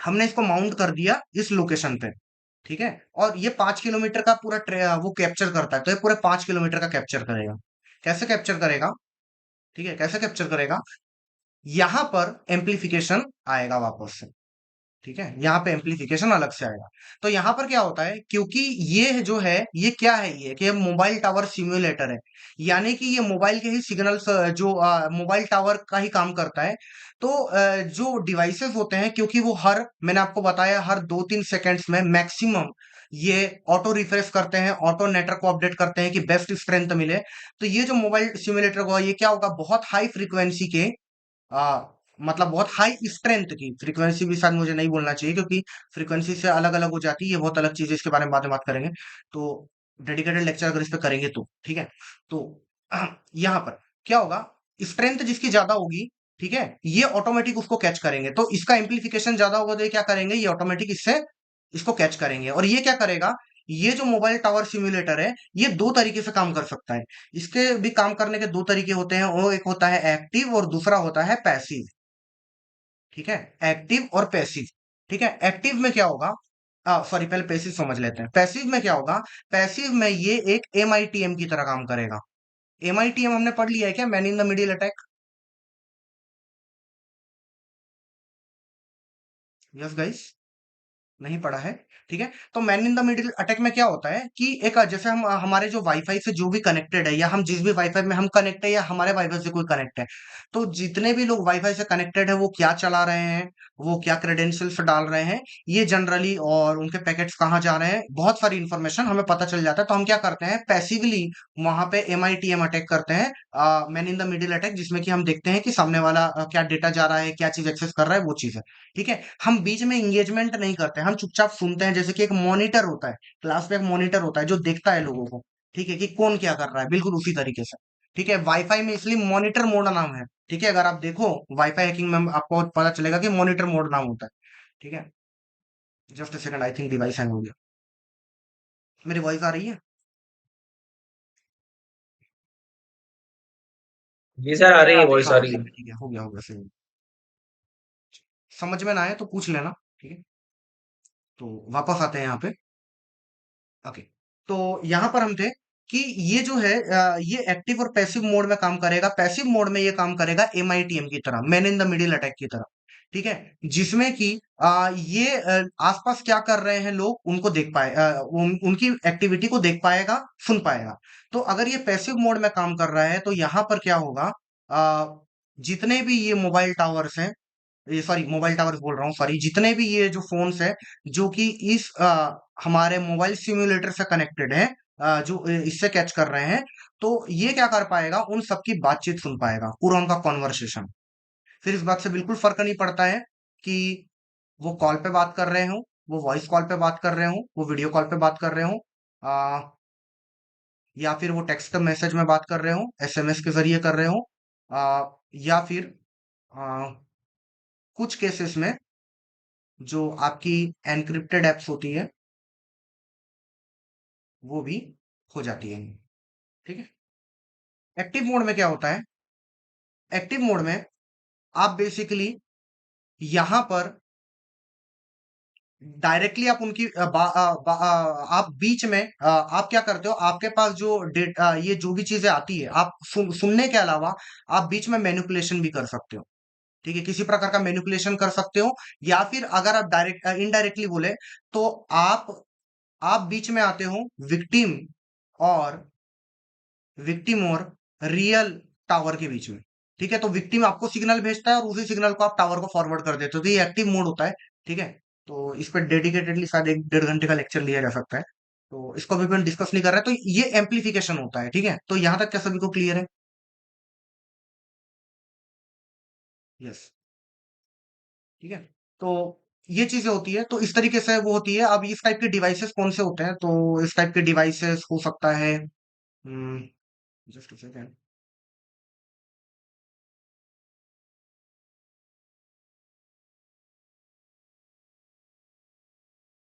तो इस टाइप के जो डिवाइसेस हैं वो आपको ऑलरेडी बने बनाए भी मिल जाएंगे। ठीक है, या फिर आप एक बना भी सकते हो। ठीक है, तो मैन्युफैक्चरर जो आते हैं जैसे कि स्टिंगरे करके आता है। ठीक है, स्टिंगरे आता है, इसके अलावा हैक 5 के डिवाइसेस आते हैं, और इसके अलावा हम्म, ये पूरे एसडीआर हैकिंग पे ही है, और ये वो बहुत ज्यादा एडवांस है फ्लिपर जीरो से। ठीक है, फ्लिपर जीरो बहुत सारी चीजें नहीं कर सकता, वो बस एक छोटा सा एप्लीकेशन बताता है एसडीआर हैकिंग का। ठीक है, तो अवेयरनेस के लिए अच्छा गैजेट है वो। स्टिंगरे हैक 5 का बना सकते हो, और भी होते हैं। ठीक है, मैं आपको डेडिकेटेड लेक्चर लेंगे तो मैं आपको लिस्ट भी दिखा दूंगा। और असेंबल भी कर सकते हो, जैसे कि आप रास्पबेरी पाई वगैरह का यूज कर सकते हो। ठीक है, तो एक आदमी बार चेक कर लेते हैं यहाँ पे डिवाइसेस भी अगर अपने को मिल जाएंगे तो।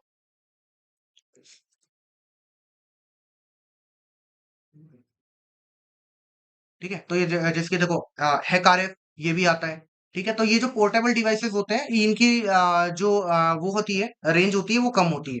ठीक है, कुछ मीटर्स तक की हो सकती है, 20 मीटर, 100 मीटर, 200 मीटर, 500 मीटर। ठीक है, और बड़े बड़े जो गैजेट्स आते हैं उनकी किलोमीटर्स में भी जाती है, उससे ज्यादा भी जाती है। ये फ्लिपर जीरो भी आपको दिख रहा होगा। ठीक है, उसी तरीके से ये हैक आरएफ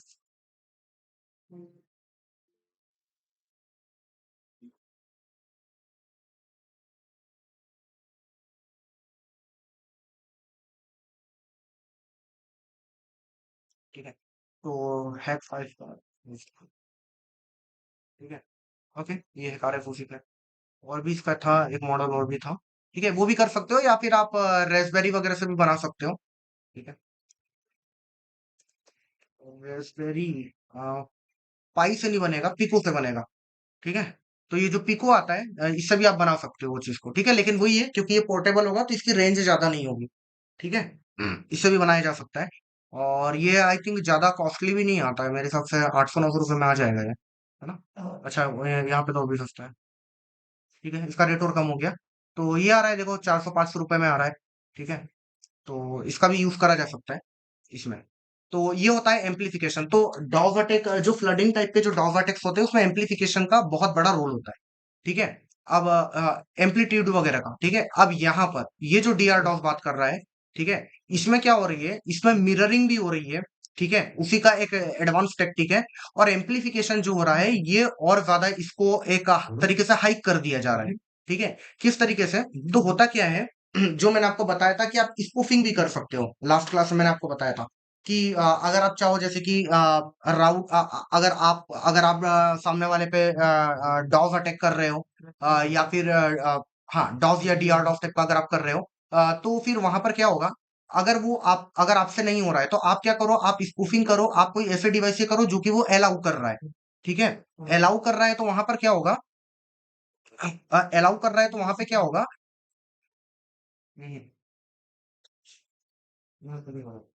अलाउ करने पे ना, तो जस्ट सेकंड, ओके। तो जैसे ही अपना जो डॉग डीडॉस अटैक होगा, तो वहां पर मैं कहा था, गाइस, एक बार मुझे कैचअप करा दो, लास्ट लाइन में क्या बोल रहा था, एक बार कैचअप करा दो, लास्ट लाइन क्या बोल रहा था।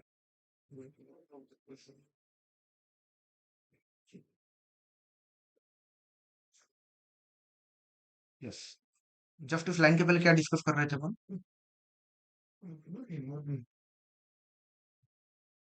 ओके, ठीक है, फ्लडिंग अटैक डिस्कस कर रहे थे। तो फ्लडिंग अटैक में भी क्या होता है कि हम क्या करते हैं, लाइक ज्यादा ज्यादा फ्रीक्वेंसी का एक तो एम्पलीफिकेशन करते हैं, वहां पे एम्पलीफिकेशन होना जरूरी है, ठीक है। अगर आप नेट पे अगर डॉस डी डॉस की डेफिनेशन दिखोगे, तो बहुत जगह पे प्रॉपर डेफिनेशन नहीं मिलती है, तो उसके अंदर एम्पलीफिकेशन का बहुत बड़ा रोल होता है, यानी कि जो स्ट्रेंथ है वो ज्यादा होनी चाहिए। दूसरी चीज ये है कि मैंने स्पूफिंग के बारे में बताया था, तो अगर वो आपको ब्लॉक कर रहा है, तो आप क्या करिए, एक ऐसा डिवाइस जिसको वो अलाउ कर रहा है, उसका आईपी एड्रेस स्पूफ करिए, जैसे कि मान लीजिए गेटवे का कर लीजिए, राउटर का कर लीजिए, ठीक है। तो वहां पर क्या होगा, कि वो आपके डीआर जो डीडॉस अटैक है या डीआर डॉस अटैक है, जो भी है, ठीक है, उसको वो अलाउ करेगा। अब यहाँ पर क्या हो रहा है, यहाँ पर एक चीज और करी जा रही है कि मिररिंग करा जा रहा है, बहुत एक टैक्टिक लगा के, ठीक है। वो टैक्टिक क्या है कि हम यहाँ पे टारगेट करते हैं लेजिटिमेट सर्वर्स को, ठीक है। लेजिटिमेट सर्वर्स यानी कि नॉर्मल वेब सर्वर्स, ठीक है, नॉर्मल वेब सर्वर, जैसे कि फॉर एग्जांपल आप मान लीजिए गूगल का सर्वर हो गया, ठीक है, गूगल का सर्वर हो गया, या फिर आप मान लीजिए किसी भी कंपनी का सर्वर हो गया, ठीक है। जैसे गीक फॉर गीक का सर्वर हो गया, ठीक है। तो इस टाइप के गवर्नमेंट जो है यूनिवर्सिटीज के सर्वर हो गए, तो ये जो नॉर्मल जो जेन्युइन सर्वर्स होते हैं, इनको टारगेट करा जाता है। कैसे टारगेट करा जाता है, इन्हें टारगेट करा जाता है, बेसिकली हम क्या करते हैं कि जब हमें अटैक करना होता है, ठीक है, हमें अटैक करना होता है, तो हमें यहाँ पर एक चीज पता होनी चाहिए, विक्टिम की आईपी, ठीक है, विक्टिम की आईपी एड्रेस पता होना चाहिए, ठीक है। इसका मतलब ये भी है कि विक्टिम अगर डायरेक्टली अगर वो पब्लिक नेट पे कनेक्ट नहीं है, ठीक है, तो उस पे ये काम नहीं करा जा सकता, ठीक है। तो क्या होगा, जैसे कि मान लीजिए विक्टिम अगर पब्लिक आईपी पे, उसकी एक फिक्स एक स्टैटिक आईपी है, ठीक है, पहली कंडीशन, अगर उसकी स्टैटिक आईपी है। दूसरी चीज, अगर उसकी आईपी जो है वो पब्लिक डोमेन पे है, प्रॉपरली स्टैटिक वाली है, तो वहां पर क्या होगा, हम क्या करते हैं, उसकी हम स्पूफिंग करेंगे, हम एक डी डॉस अटैक करेंगे, किसके ऊपर करेंगे, सर्वर के ऊपर करेंगे, ठीक है। हम विक्टिम के ऊपर नहीं करेंगे, हम करेंगे सर्वर के ऊपर, ठीक है। और सर्वर के ऊपर जब हम डी डॉस अटैक करेंगे, तो वहां पर हम क्या करेंगे, स्पूफिंग से स्पूफिंग के अंदर हम हमारे विक्टिम का आईपी एड्रेस लगाएंगे, ठीक है। अब देखिए, जब हमने हमारा आईपी एड्रेस नहीं गया, जब हमने स्पूफिंग करी, मान लीजिए एचपिंग 3 से करी, वहां पे स्पूफिंग का ऑप्शन भी था, तो हमने जो सोर्स आईपी जो हमने स्पूफ करी है वो हमने विक्टिम की लगाई, तो सर्वर को क्या लगेगा कि जो रिस्पॉन्स आ रहा है वो आ रहा है, एक्चुअल में आ रहा है विक्टिम से, जबकि वो हमने भेजा था। ठीक है, तो सर्वर किसे रिस्पॉन्ड करेगा? सर्वर रिस्पॉन्ड करेगा विक्टिम को। ठीक है, और जितनी भी हमने बहुत सारी, मान लीजिए हमने 1000 रिक्वेस्ट भेजी, तो 1000 रिस्पॉन्स वो किसे भेजेगा? वो भेजेगा विक्टिम को। ठीक है, तो विक्टिम के ऊपर एक होगा, एक डीआरडॉस या फिर एक डीडॉस अटैक होगा, लेकिन वो हमने कैसे किया? मिरर करके। मिरर किसे बनाया था? हमने बनाया था जेन्युइन सर्वर को, जो कि ऐसे प्रॉक्सी की तरह थे वहां। समझ में आ रही है ये चीज है? यस, बताइए, क्या यहाँ तक क्लियर है? हाँ सर, एक बार रिपीट कर देंगे क्या? हाँ हाँ, एक बार कर देता हूँ, जस्ट अ सेकंड। यस,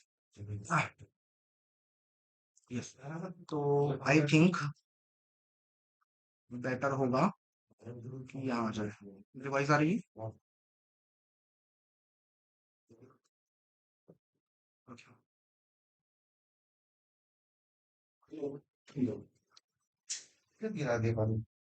चलिए, तो डीआरडॉस, ठीक है, स्पेसिफिक कौन सा डीआरडॉस है ये?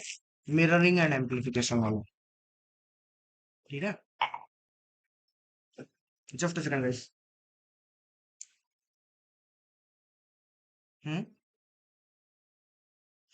नहीं, क्यों?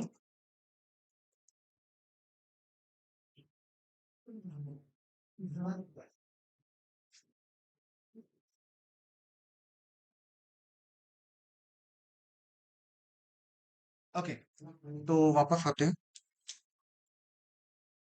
ठीक है, तो इसमें क्या हो रहा है? मान लीजिए ये एक जेन्युइन सर्वर है। ठीक है, मान लीजिए ये गूगल का सर्वर है।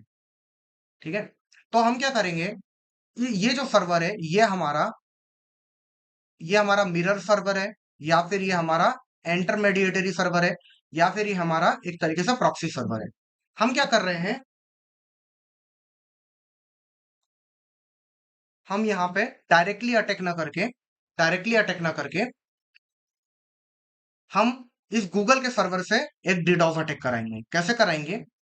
ये हमारा विक्टिम विक्टिम के पास एक कंडीशन है जो कि फुलफिल होनी चाहिए, एक स्टैटिक पब्लिक आईपी इसके पास होनी चाहिए। ठीक है, तभी ये पॉसिबल है, राइट?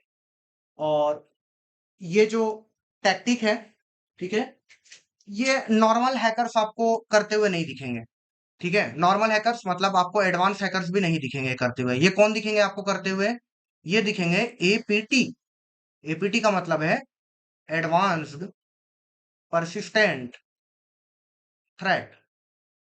ठीक है, तो माइटर अटैक पढ़ेंगे, थोड़े दिन में आ जाऊंगा मैं, 5-6 दिन में आ जाऊंगा पेन टेस्टिंग स्टार्ट करने पे। माइटर अटैक फ्रेमवर्क, तो ये बताता है कि जो हमारे जो एपीटीज होते हैं, एडवांस परसिस्टेंट थ्रेट, जो कि एडवांस साइबर थ्रेट्स होते हैं, ग्रुप ऑफ साइबर क्रिमिनल्स होते हैं। ठीक है, स्टेट स्पॉन्सर्ड हो सकते हैं, फाइनेंशियली फाइनेंशियली मोटिवेटेड हो सकते हैं, आइडियोलॉजिकली मोटिवेटेड हो सकते हैं। तो इनके पास मतलब नेशन स्पॉन्सर्ड भी हो सकते हैं। ठीक है, तो इनके पास रिसोर्सेज बहुत ज्यादा होती है, और तो ये इस टाइप की टैक्टिक का यूज करते हैं। क्या करते हैं? इनके जो टारगेट होते हैं वो छोटी चीजें होती नहीं है कभी। ठीक है, ये बहुत, जैसे कि फॉर्च्यून 500 को टारगेट करना, ठीक है, गवर्नमेंट को सीधा टारगेट करना, इस टाइप की चीज है। फाइनेंशियल इंस्टीट्यूशन को टारगेट करना, जैसे कि मान लीजिए आरबीआई को टारगेट करना, इस टाइप की चीजें करते हैं। ठीक है, नॉर्मल टारगेट ये नहीं लेते, और ये 0 डेज का यूज करते हैं मोस्टली। ठीक है, तो अब यहाँ पर क्या होगा? जो एपीटी रहते हैं वो इस टाइप के अटैक करते हैं। क्यों करते हैं? उन्हें किसी जेन्युइन किसी चीज को अगर अटैक करना है, ठीक है, किसी बड़ी चीज को अटैक करना है, तो वो यहाँ पे क्या करेंगे? वो यहाँ पे जो अटैक का ब्लेम ब्लेम है, वो अटैक यहाँ पे खुद नहीं करेंगे, वो अटैक करवाएंगे यहाँ पे एक सर्वर से, एक प्रॉपर सर्वर से। ठीक है, एक प्रॉपर वेब सर्वर से कराएंगे, और हमको पता है वेब सर्वर कितने पावरफुल होते हैं। ठीक है, और सिंगल सर्वर से नहीं कराएंगे, मल्टीपल सर्वर भी हो सकता है, जैसे कि मान लीजिए गूगल का है, ये मेटा का सर्वर है। ठीक है, तो ये क्या कर सकते हैं? यहाँ पर ये जो एपीटीज के जो पूरे ग्रुप है, ठीक है, तो इनके पास ये डायरेक्टली भी अटैक कर सकते हैं, और ये दूसरे तरीके से भी अटैक कर सकते हैं, जो कि मैंने आपको DRDoS में बताया था। यानी कि ये बॉटनेट सिस्टम का भी यूज कर सकते हैं। तो एक बहुत बड़ा ग्रुप है ना, मिलियंस ऑफ जो सिस्टम होंगे वो क्या होंगे, जिसमें आपकी रियल सिस्टम भी हो सकते हैं, बॉटनेट भी हो सकते हैं। ये क्या करेंगे, ये यहाँ पे बहुत सारी रिक्वेस्ट भेजेंगे, है ना, गूगल को, मेटा को। ठीक है, और हमको पता है कि ये इतना ट्रैफिक अलाउ भी करते हैं। ठीक है, और क्योंकि ये एपीटीज है, तो आप इनसे बहुत सारी चीजें एक्सपेक्ट कर सकते हो। 0 डेज, यानी कि वो वल्नरेबिलिटी को यूज करेंगे जो कि गूगल और मेटा ने आज तक फिक्स ही नहीं करी है। ठीक है, और इसके बाद खुद के कस्टम मालवेयर्स। ठीक है, तो छोटी चीजें नहीं होती है ये जो चीजें हैं यहाँ पे। ठीक है, खुद के ये जो सीवी नहीं आए हैं, ठीक है, यानी कि 0 डे सी, वो ये एक्सप्लॉइट करते हैं ना, ये सब चीजें होती है यहाँ पे। तो ये क्या करते हैं, जैसे कि मान लीजिए ये इनको जेन्युइन रिक्वेस्ट भेजेंगे गूगल सर्वर मेटा को। ठीक है, रिक्वेस्ट भेजेंगे, और रिक्वेस्ट भेजने के साथ ये क्या करेंगे, यहाँ पे आईपी स्पूफिंग करेंगे। आईपी स्पूफिंग में ये जो आईपी एड्रेस है ये किसका दिखाएंगे, ये दिखाएंगे विक्टिम का। ठीक है, तो इनको क्या लगेगा, गूगल मेटा को लगेगा कि ये जो रिक्वेस्ट आ रही है, एक्चुअल में उन्हें लगेगा कि ये जो रिक्वेस्ट आ रही है ये आ रही है विक्टिम से। तो ये रिस्पॉन्ड किसे करेंगे, ये रिस्पॉन्ड करेंगे, रिस्पॉन्स भेजेंगे विक्टिम को। ठीक है, ये जो समझो जो विक्टिम है यहाँ पे, ये कोई ऐसे ही कोई स्मॉल या फिर कोई मीडियम स्केल ऑर्गेनाइजेशन नहीं है। ठीक है, ये प्रॉपर एक स्टैटिक पब्लिक आईपी वाला ये एक दूसरा सर्वर हो सकता है। ठीक है, फॉर एग्जांपल मान लेते हैं कि ये अमेजोन का सर्वर है। जैसा कि मैंने बोला कि इनके टारगेट छोटे नहीं होते। ठीक है, ये अमेजोन है का सर्वर है। तो अब ये क्या होगा, ये यहाँ पे जो रिस्पॉन्स आएगा ये विक्टिम को आएगा। और क्योंकि ये एपीटीज अटैक कर रहे हैं, तो हम इनसे डिफेंस इवेजन भी एक्सपेक्ट करते हैं। डिफेंस इवेजन का मतलब है कि सिक्योरिटी फायरवॉल, ईडीआर, सॉक की टीम, मॉनिटरिंग टीम, इन सबको बाईपास करना, पूरी ब्लू टीम को बाईपास करना।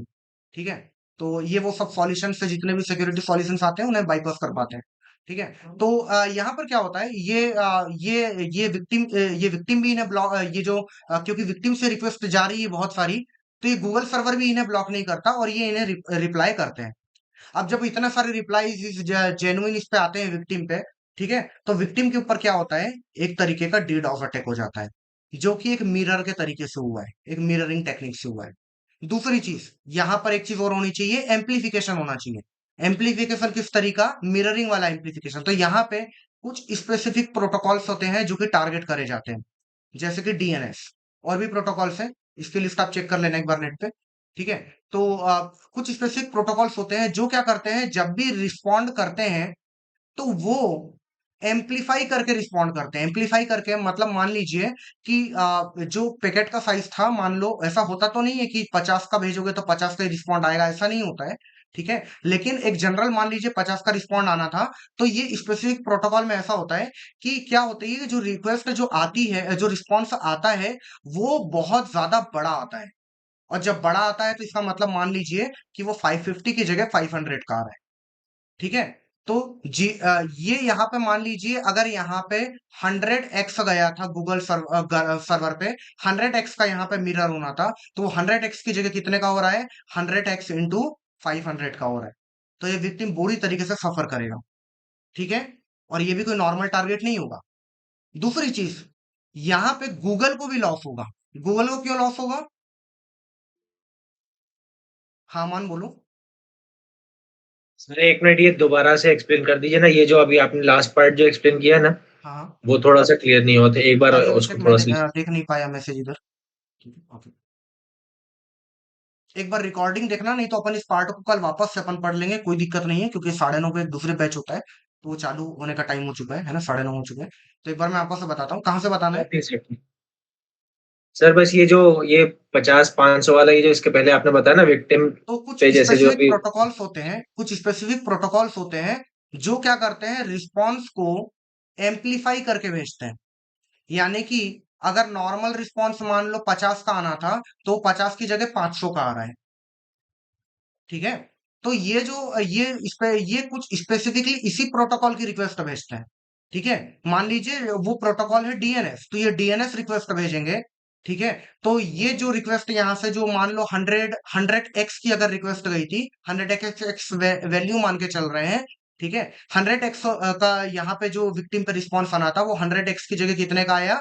मान लीजिए 50 टाइम्स बड़ा आ रहा था, 50 की जगह 500 आ रहा था, 10 टाइम्स बड़ा आ रहा था, तो 100 इंटू, मैंने गलत लिख दिया था, वहां पे 500 लिख दिया था, 100 इंटू 10 होगा। ठीक है। 100 इंटू 10, तो जितना भी रहेगा, मतलब अगर जितना भी मल्टीप्लाई हो रहा है उतना मल्टीप्लाई करके यहाँ पे एम्पलीफाई होके डिड ऑफ अटैक होगा। एक मिरर भी होगा, एम्पलीफाई भी होगा। इतना समझ में आया? ठीक है। ओके। दूसरी चीज यहाँ पर, सॉरी, दूसरी चीज यहाँ पर ये है कि यहाँ पे गूगल को भी लॉस होने वाला है। क्यों होगा गूगल को लॉस?